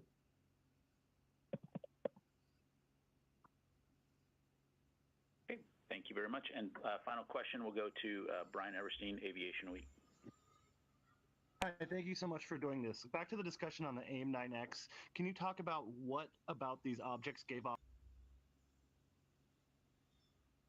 propulsion system? And secondly, I assume you had eyes on from other aircraft. Will the Pentagon be releasing any of these images? I'll let policy decide on the images. That's not mine. But the AIM-9X, first, I would make an assumption there wasn't a propulsion system or there was. What I would say is what you have is a contrast between the environment and the objects themselves, which gives often IR contrast contrast, which allows the missile to track, and that's been very, very effective for the AIM-9X. Melissa, over to you on the releasing of photos. Thank you. We absolutely want to be transparent about our military operations and what we are learning about these objects and the PRC high altitude balloon, and hope to share more in the coming days. Thank you, sir, ma'am. Let's go to Jen Griffin, Fox News. My apologies. Thanks, Pat. This is Liz. I'll be asking for Jen today. Are these balloons that have been shot down since Friday, or are they weather balloons? I wanted to see, when we talk about investigating the debris of this, who's taking the lead on this? Thanks very much for the question. Yeah, go ahead, Glenn. And then also, so I'm not going to categorize them as balloons. We're calling them objects for a reason. Certainly the event off the South Carolina coast for the Chinese spy balloon, that was clearly a balloon. These are objects. I am not able to categorize how they stay aloft. It could be a gaseous. Melissa, you want that? You want me to take it? You go right ahead. Thank you. Thanks. All right. So as far as the recovery lead, technically, the FBI has the lead under counterintelligence authorities. They are embedded with DoD because we have the resources to enable them to conduct the operations. In Canada, the Canadians have the lead. Their Royal Canadian Mounted Police are embedded with their Canadian Special Operations Forces, and we have the FBI forces as well, liaison with them to make sure that we're sharing as much info as possible. Thank you. Secretary Dalton, General Van Herk, thank you both very much. Ladies and gentlemen, that is all the time we have for this evening. Thank you again for joining us. We will be posting a transcript to defense.gov once it's available. You're just listening in there to the Pentagon press briefing here as we learn more information on that fourth object that was shot down over Lake Huron here on Live Now from Fox. That's what we do. We take you to them live, raw, and unfiltered. Quick 2-minute break.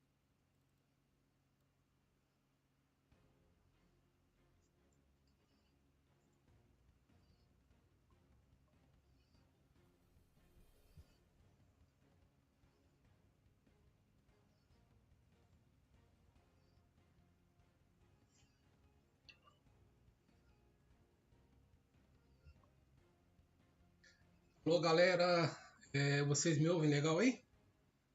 Tá me ouvindo? Se diga aí no chat, por gentileza. Eu tô olhando aqui no chat aqui. Estamos sendo invadidos. Tá me ouvindo legal? Manda no chat aí, por favor.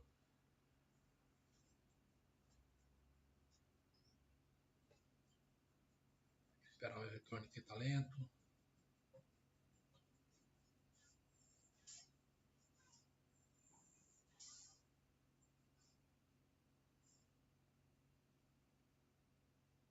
Ô, Carlos Silva, tá bom o áudio, tá beleza? Kátia Reis, beleza. Jussara Barbosa, não é o chifre do Morusco, não, né? Não. Pessoal, aqui nos Estados Unidos hoje era o lançamento do Super Bowl, pararam o Super Bowl para transmitir ao vivo as entrevistas lá do Pentágono. Aqui derrubaram mais um OVNI. E pelo jeito não é brincadeira, não. A China tem avistado, o Irã, o Canadá, vizinho aqui, o Canadá já tem avistado. E para mim parece que não é brincadeira. Estou aguardando que eles falaram que eles iam mostrar os destroços, né?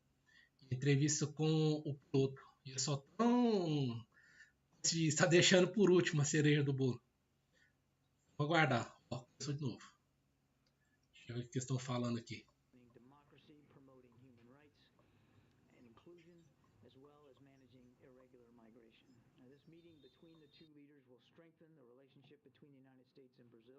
And will help set the stage for upcoming high-level engagements between our two countries. One more note before we jump into questions, and this is just an update on U.S. efforts to respond and to help provide assistance to the people of Turkey and Syria in the wake of those devastating earthquakes. We are ramping up our assistance to to these earthquakes that have now killed more than 20,000 people in Turkey and Syria, including, that we know of, at least 8 American citizens. Now, this is a terrible tragedy, obviously, and our hearts continue to go out to all those impacted. We remain in close contact with our Turkish allies at every level of government, including, of course, a phone call between President Biden and President Erdogan. Yesterday, we announced that the United States will provide $85 million in life-saving assistance to provide shelter to the displaced, as well as food, medicine, and other desperately needed aid. In Turkey, a USAID disaster assistance and response team is already on the ground, and 2 of our most highly trained urban search and rescue teams are conducting operations in support of Turkish rescue efforts in Adıyaman, one of the hardest hit areas inside the country. Now, these teams have nearly 200 personnel combined between them, specialized equipment and canine support dogs as well. They have been able to expand their operational reach with the support of U.S. military Black Hawk helicopters. And because of the extensive damage to roads and to bridges, ground transportation, I think you can understand, is pretty challenging. They'll continue to run airlift operations from Incirlik, transporting rescue personnel to sites that they are most needed to conduct operations. The DART teams, as we call them, are also conducting structural damage assessments of many buildings and infrastructure. To date, they have been able to cover more than 630 sites across Adıyaman. In Syria, our humanitarian partners continue to urgently scale up response efforts to reach people in need. That work will include, or has included, chartered flights that are transporting essential medical supplies and teams distributing hot meals and other food. As of this morning, the United Nations and its partners successfully completed its second cross-border humanitarian convoy into northwest Syria, and one of our humanitarian partners delivered 14 additional truckloads of supplies through the Bab al-Hawa crossing, totaling now 20 trucks of critical medicines, food, and water to people in need over the last 2 days. To underscore that U.S. sanctions will not prevent or prohibiting humanitarian assistance in Syria, yesterday the Department of Treasury, I think you saw, issued a broad general license to provide additional authorizations for disaster relief assistance to the Syrian people. We already were able to deliver humanitarian assistance without this general license, but we wanted to underscore the importance of humanitarian aid getting in, and so the Treasury went ahead and issued this license as well. This license will be in effect for 6 months. U.S. humanitarian assistance is delivered directly to the Syrian people, no matter where they live. And we are determined to do all that we can to help those affected by these earthquakes in the days, weeks, and months ahead, as required. Thank you. So, on Poland, why the president decided to go to Poland? What message he wants to deliver? And is there any chance that he would visit Ukraine during his visit to Poland? And I have also one on President Lula's visit.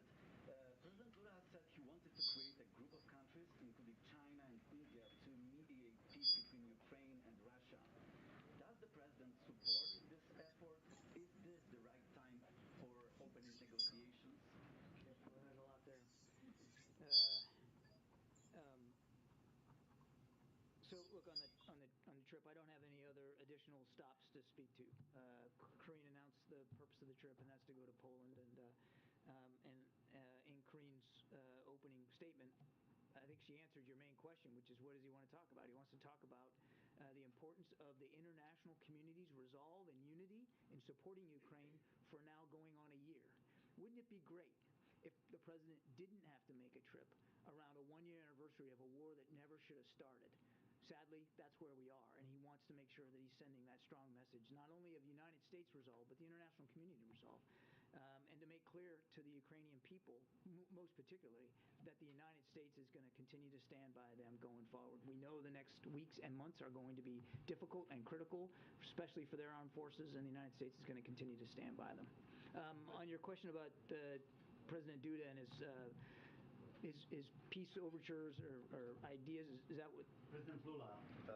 Lula, I'm sorry. Lula, yeah. He said that he wants to create a group of countries to negotiate peace in Ukraine, and those groups, according to him, would include China, India, maybe some other countries. Well, I certainly would refer to President Lula to speak to his ideas. I think in the aggregate, we all would like to see this war end today.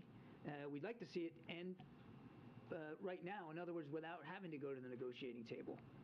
That doesn't appear to be in the offing, as Mr. Putin just over the last 24 hours flew dozens more cruise missiles into civilian targets into Ukraine, knocking out heat and power across the country. So absent that, we're going to have to stay at the task of supporting Ukraine so that they can succeed at the battlefield. So that if and when President Zelensky has determined it's time to negotiate and sit down at the table to solve this diplomatically, he can do it with the wind at his back. He can do it with the strength that he knows he's going to need in that negotiation. So it's really up to President Zelensky to determine if and when negotiations are appropriate, and certainly under what circumstances. As President Biden has said countless times, nothing about Ukraine without Ukraine. On the trip to Poland, can we expect the president to make any kind of formal announcement as it pertains to maybe additional security aid? Or will it mostly be sort of a symbolic show of support, as you were talking about, to the Ukrainian people, the U.S.-Polish alliance? I won't get ahead of the president's remarks. Certainly I'm not going to do that. Again, the president will make it very clear that the United States will continue to stand with Ukraine for as long as it takes. He will continue to call for the kind of international unity that we've seen, not just across NATO, but across the world, or not just across Europe. And I think he will certainly make clear that additional security assistance, additional financial assistance, additional help for Ukraine will be coming from the United States. But I won't get ahead of anything specific. And I had a quick follow-up on the Chinese spy balloon. This idea that President Xi Jinping may not have been aware of the order to send this balloon over U.S. soil, what would that tell you if that were true about his grip on his own government? Is it possible that it suggests a kind of power breakdown? Is it surprising to the U.S.? We certainly can't confirm these reports about President Xi's personal knowledge of that, and I would refer you to the PRC to speak to their own leadership issues and information sharing. What matters to us is that this was a violation of our sovereign airspace, and clearly with intent. Now, whose intent? I don't think we have a perfect picture of that right now. Clearly, without question, the intent of the PRC, because we know that this balloon belonged to them. And President Biden acted decisively in support of our national sovereignty. But our reporting is that U.S. officials briefing lawmakers this week told lawmakers that this is the U.S. intelligence community's I'm not going to speak to right? intelligence assessments from the podium. We got to keep going. Thank you, Karine. Admiral, there's been warnings from the Ukrainians as well as intelligence agencies in both Europe and here that as the one-year mark of the war approaches, that might be a moment where Putin tries to really escalate the conflict, maybe even launch some sort of major new offensive. Are you seeing any signs of that being in the works? What we see, Jonathan, is that the Russians continue to conduct offensive operations in the Donbass area. The fighting around Bakhmut remains pretty vicious, even as you and I are talking. Clearly, as we've seen over the last 12 hours, he's willing to continue to barrage the country with cruise missiles, knocking out civilian infrastructure and trying to make life more difficult for the Ukrainian people. And we do believe that he will try to take advantage of these winter months to restock, resupply, rearm, contribute to his manpower in what could be renewed offensive operations come spring. But have we seen all that take shape now? I don't believe we're at a point where we've seen all of that really form. But we're anticipating that, and frankly, so are the Ukrainians. And that's one of the reasons why you've seen in just recent weeks the kinds of security assistance packages that, from the United States and from others that are more advanced capabilities, the kinds of capabilities that will allow them to fight in open terrain, combined arms capabilities, armored capabilities, artillery. All of that is designed to help them prepare for whatever the Russians might be planning in the spring. All that's to say, we do expect that, again, as the weather improves, the fighting will probably get more vicious. Thanks Thank you, Corinne. Hi, John. I have more follow-ups on the Lula visit as well as the assistance U.S. providing to Turkey. But really briefly, can you speak to rumors that there is another Chinese balloon above Alaska or any other parts of U.S. territory that the U.S. shot down? So I can confirm that the Department of Defense was tracking a high-altitude object over Alaska airspace in the last 24 hours. The object was flying at an altitude of 40,000 feet and posed a reasonable threat to the safety of civilian flight. Out of an abundance of caution and at the recommendation of the Pentagon, President Biden ordered the military to down the object, and they did, and it came inside our territorial waters. Those waters right now are frozen, but inside territorial airspace and over territorial waters. Fighter aircraft assigned to U.S. Northern Command took down the object within the last hour. Okay. And can I just follow up, John, and thank you for that. That's really helpful. Can you give more details on the support that U.S. is providing to Turkey? Specifically, we understand that the USS George H.W. Bush is on standby. Can you update us on whether there's been any communications with Ankara, on whether the ship will be any part of humanitarian efforts? I think I updated as much as I could right now. What we're doing is what I put in my opening statement. You're right that there are naval assets that are in the Mediterranean and under the command of U.S. Naval Forces Europe. The commander of U.S. European Command has designated the commander of U.S. Naval Forces Europe as in charge of the operational coordination for military assets, and he is doing that. I cannot speak to any specific contributions by the aircraft carrier USS George H.W. Bush, but obviously there's lots of capabilities in the Mediterranean region that could be brought to bear. But we're working, and this is a really important point. We're working in lockstep with our Turkish counterparts here to make sure that what we're providing is what they need at the scale and the speed that they need, and not trying to overwhelm their system with unneeded material or unneeded capability. So there's you talked about the Bush, but there's a lot of military capability on the continent under the European commander's authority that could be used. But again, we want to make sure that we're doing this appropriately through Turkish counterparts. Just really briefly on the visit by President Lula, can you speak about how... I'm going to come around. She's still asking questions. I hear you. Just the last question. Just the last question. Can you speak on how Brazil can be a partner in monitoring irregular migration, specifically because Brazil has been a route for Africans coming to the U.S. Through Mexico? As I said, I would expect President Lula and President Biden to talk about the challenges of irregular migration. You saw the Vice President just this week holding a conference of some of our neighbors about this call to action to try to get at the root causes. And certainly we look and would welcome President Lula's ideas and perspectives on how we can get at the root causes of all the migration in this hemisphere. Thank you. When I hear news, I just get very excited. Fancy that. Yes. So can we just go back for a moment? So another aircraft of some sort, airship, balloon, something was shot down today. Who owns it? What were the circumstances?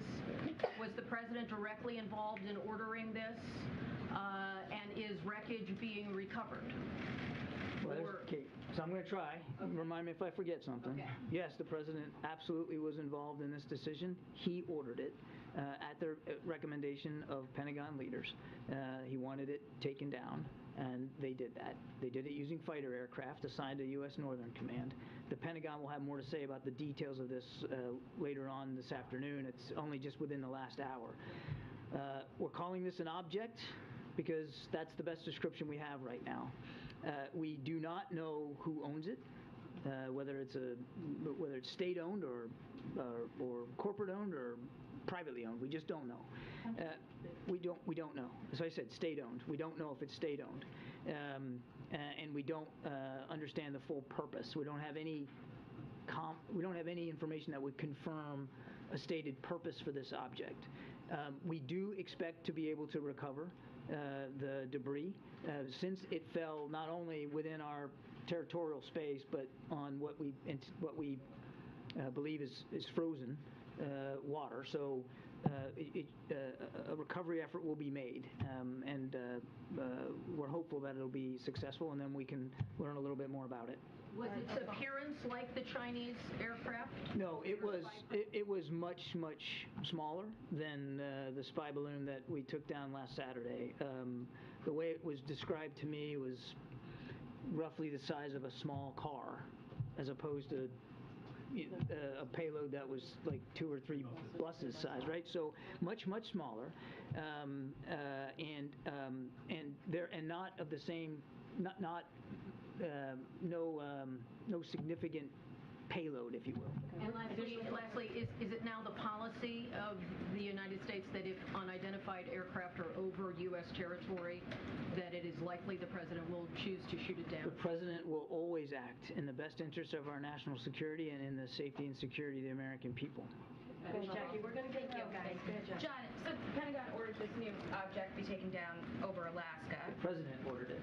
The president ordered it. So is it a fair takeaway then that the Pentagon regrets not taking down the first balloon before it crossed the entire U.S.? Well, I'm not going to speak for the Pentagon. I can tell you that the president doesn't regret the way that we handled the first balloon. That time first of all, apples and oranges here in terms of size. As I said, this was size of a small car, and it was over a very sparsely populated area, but also more critically it was over water space when we ordered this down, as we did the last one, but completely different size, and the debris.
Alô, câmbio, voltei.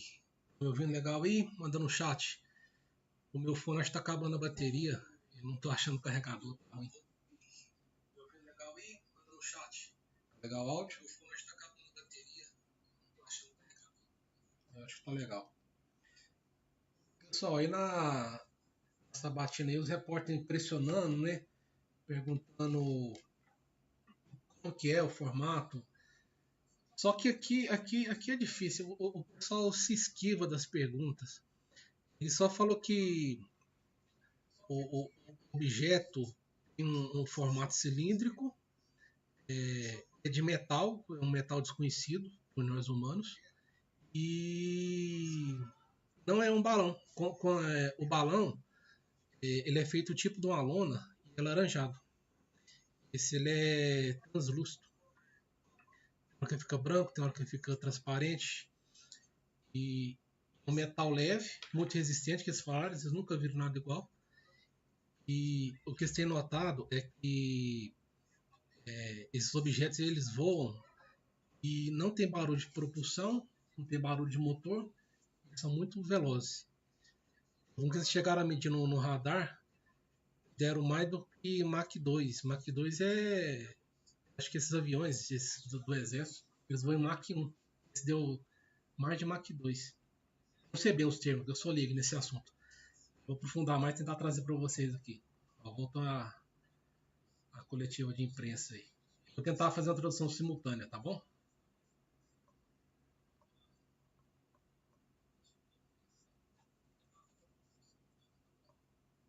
Able to take steps at sensitive military sites that we believed would be along the flight path to significantly curtail any intelligence ability that the Chinese could get from the balloon. Certainly curtail anything that would be above and beyond what they normally try to collect through other means.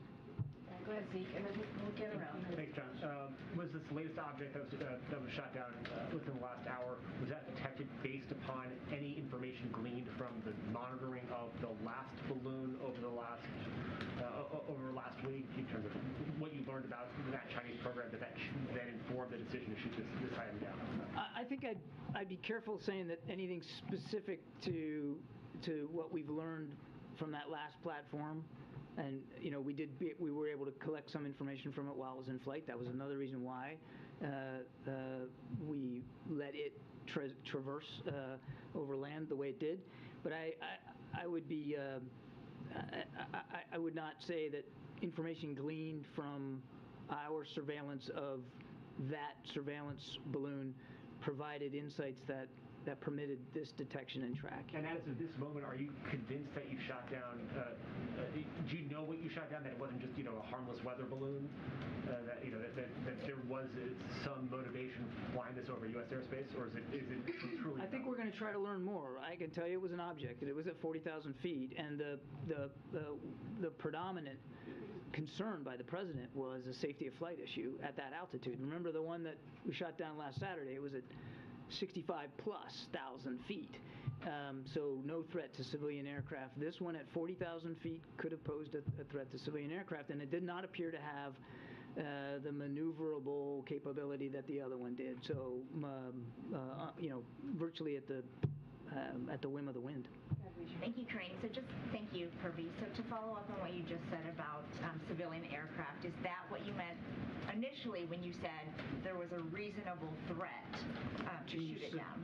Yes, my exact words were reasonable threat to the safety of civilian flight. Okay, and given what you said earlier about intent with regard to the Chinese spy balloon, does the U.S. give any credence to the Chinese argument that the balloon accidentally veered off course and ended up where it did? You're talking about the one from last week? Yeah. Say that again. Does the U.S.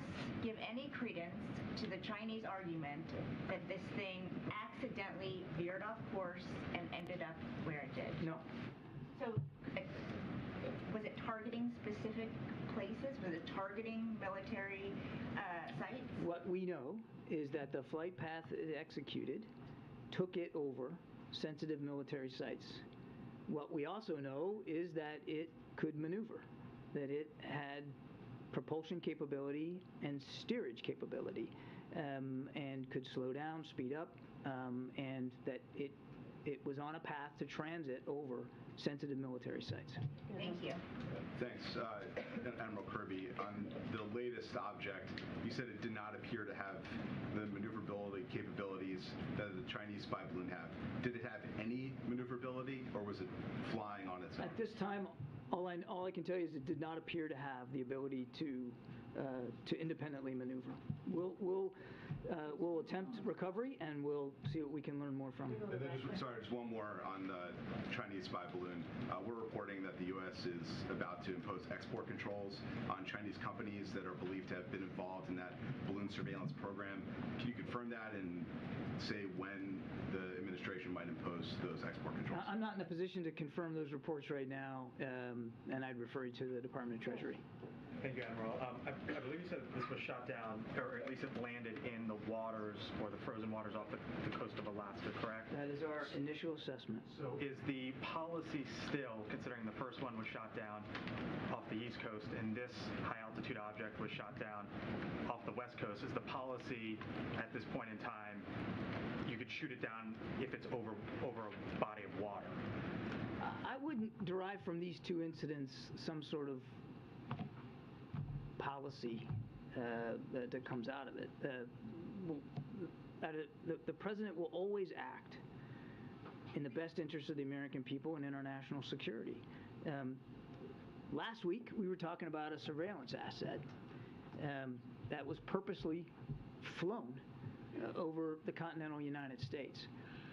In the case today, we're talking about an object. Again, we don't know a lot about it, but that at its altitude represented a potential threat to the safety of flying customers, civil air traffic. Based on your broad and deep experience, who do you think might own or have flown this thing in the air? I have no idea. Good, Mary. You know, you don't know who owns it or who's flown it, but has anyone from the administration reached out to the Chinese to see whether they will claim this new object?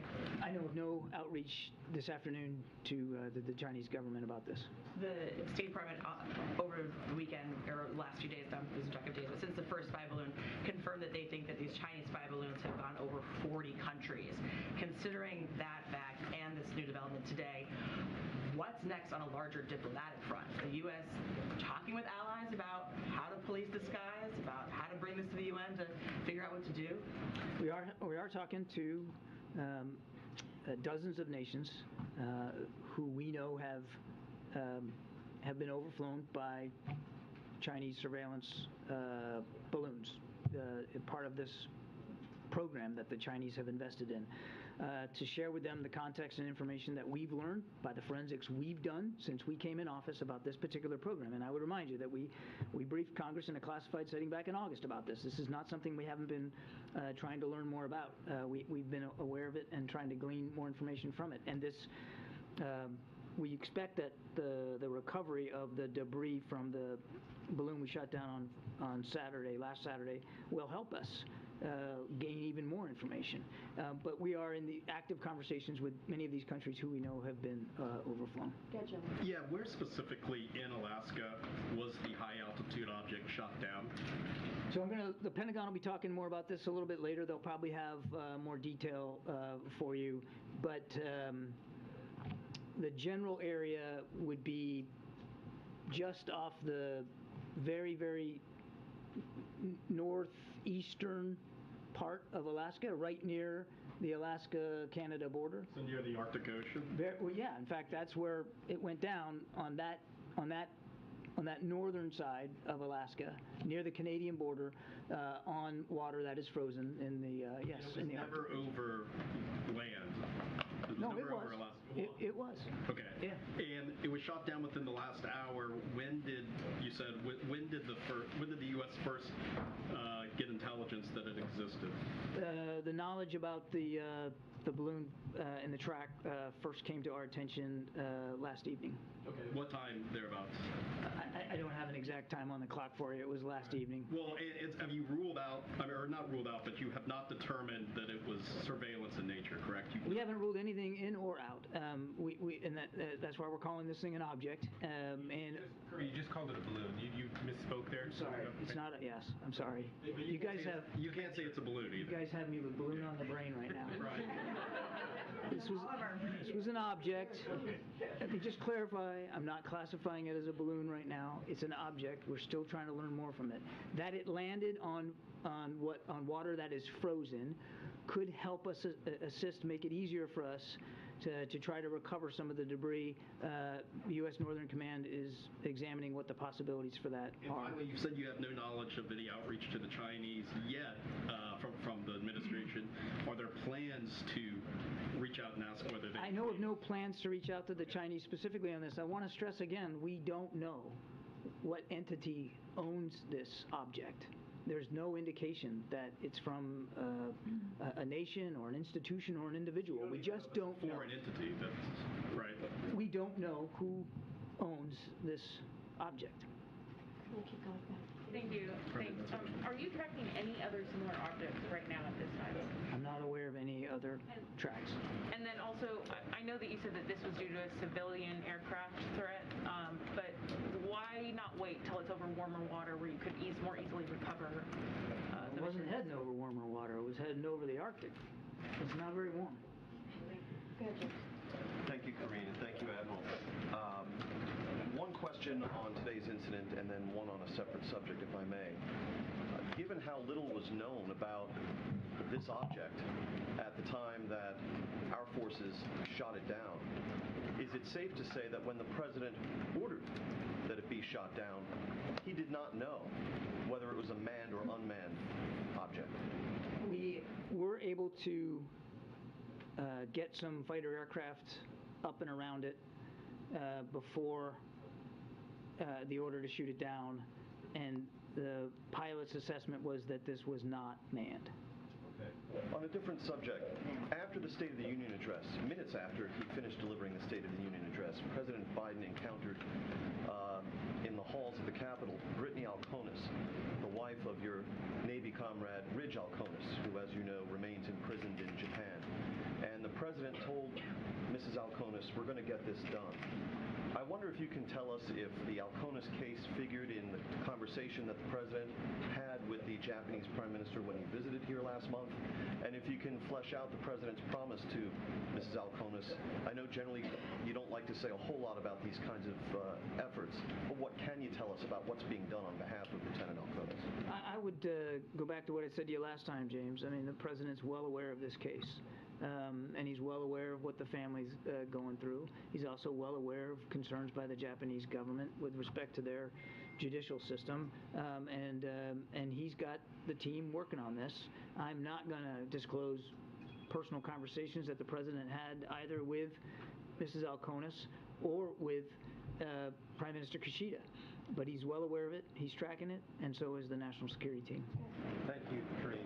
Admiral, over here, I wanted to ask you two questions. I need to watch for her hands. One on the shoot down that you just described, and the other one on Ukraine. On the incident that happened in the past hour, I wanted to know, is there any line of communication that you can describe that has been ongoing over the course of the past 2 weeks on the diplomatic side of things? I know that the Defense Secretary says that his call to his counterpart was not returned from China. But on the diplomatic side of things, are there lines of communication between the U.S. and China right now? Well, certainly. Look, we have an embassy in Beijing. Diplomatic discussions routinely happen with Beijing. So, of course, the diplomatic channels remain open. Sadly, the military ones do not appear to be open right now. Secretary Austin made a good faith effort to reach out to his counterpart and was rebuffed. And that's unfortunate, particularly when at times like this, you want to keep as open as you can the lines of communication, and the president's committed to that. And then on Ukraine, President Zelensky was in the UK earlier this week, and he received a promise from the UK government that the UK would train Ukrainian pilots on NATO standard jet fighters. Can you tell me if you think that's a good idea? Is that something that the U.S. is considering in terms of training Ukrainian pilots on NATO aircraft as well?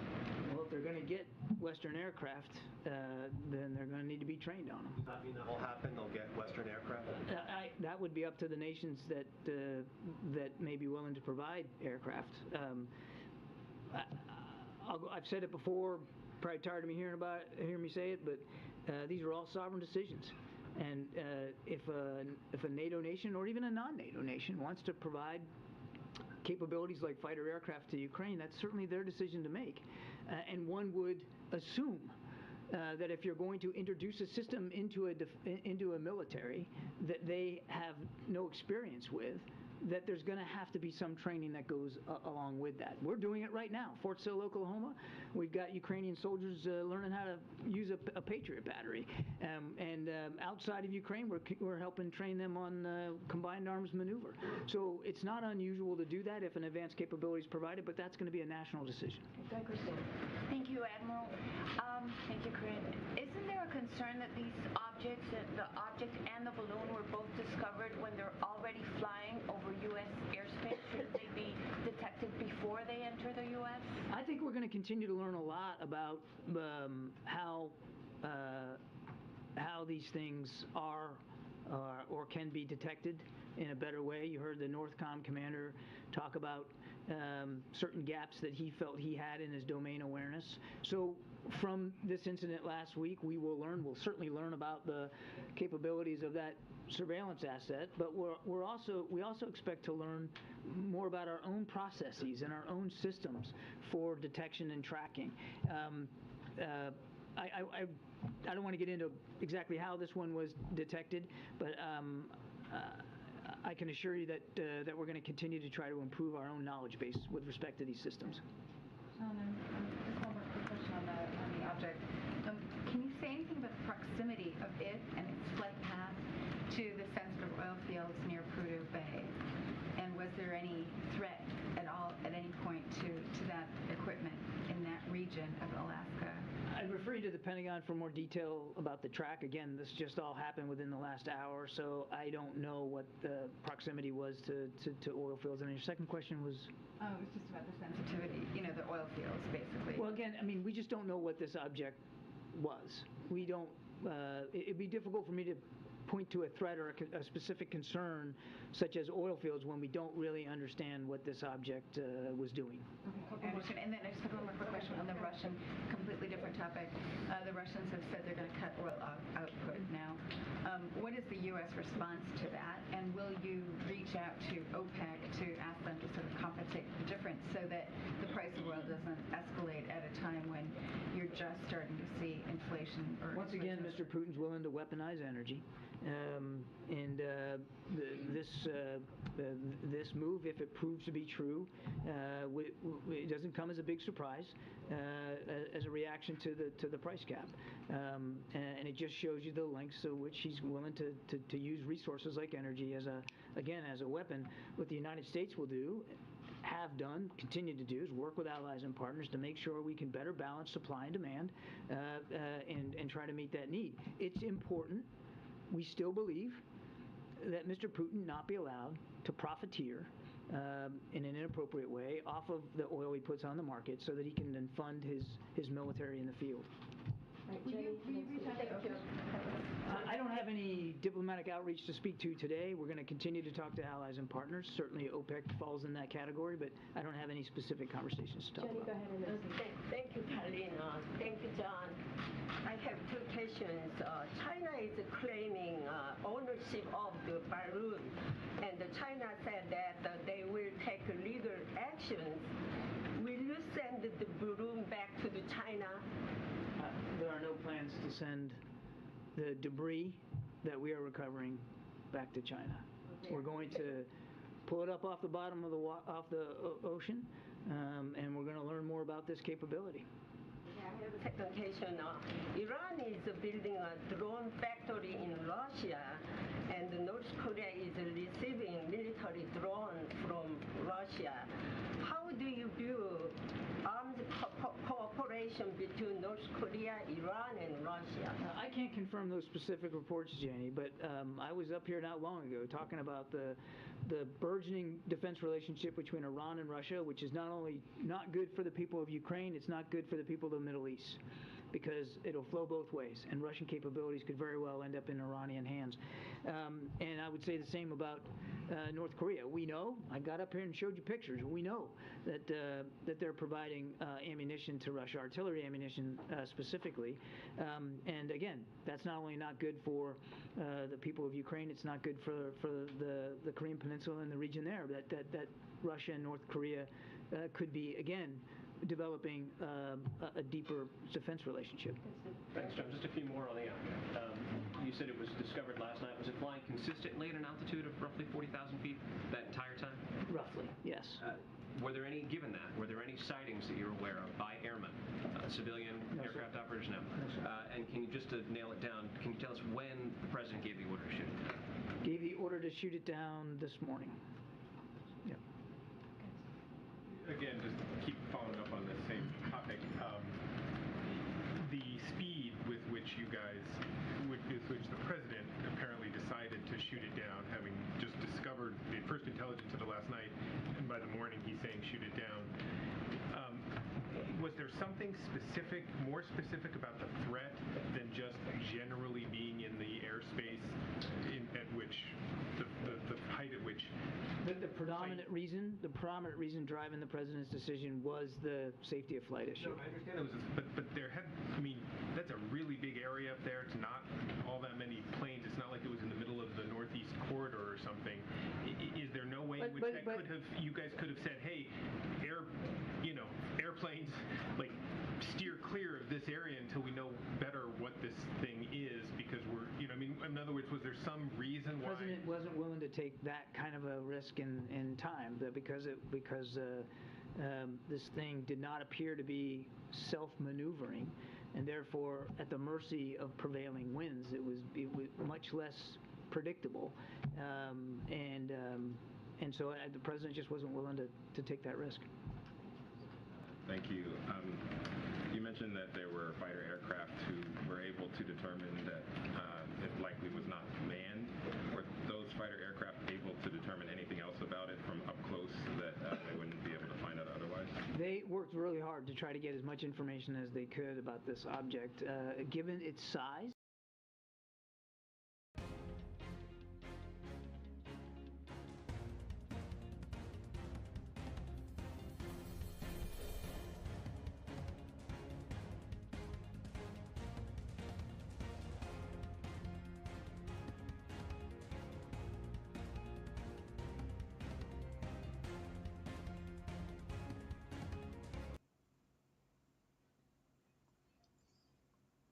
Alô, pessoal. Pessoal, já vai dar 11 horas aqui. Quase 1 hora aí no Brasil, né? Agora são 10h58. Aí no Brasil deve ser meia-noite e 58. A gente vai enrolar para falar, vai demorar a falar o que é, vai demorar para mostrar a foto. Tenho um compromisso agora. E amanhã eu vou pegar um compilado de tudo, vou tentar pegar as fotos, tentar pegar os vídeos e montar um vídeo bem legal, deixar aqui para vocês, tá bom? Eu vou encerrar a live aqui e vocês vai noite adentro falando desse negócio agora. E quem gostou, gente, se inscreve no canal, que amanhã eu vou fazer um compiladão de tudo, tá bom? Vou mostrar o vídeo, vou pegar bem apurado mesmo os fatos. Isso aqui é porque lançaram ao vivo e resolvi fazer a live. Ele não sabe o que eles iam mostrar, que até agora não mostraram nada, ela só fala e os repórteres perguntam, né? E eles esquivam da pergunta, não respondem os repórteres. Então, vamos fazer esse compromisso. Vou deixar um vídeo aqui. Amanhã eu vou tentar produzir, pegar aqui os noticiários, que amanhã tá fervendo os noticiários com isso aí. Tá bom? Então, se você gostou, deixa um like no vídeo para ajudar. E amanhã eu trago um vídeo aqui com conteúdos, com foto. O que estiver passando aqui, eu informo vocês aí, tá bom? Obrigado.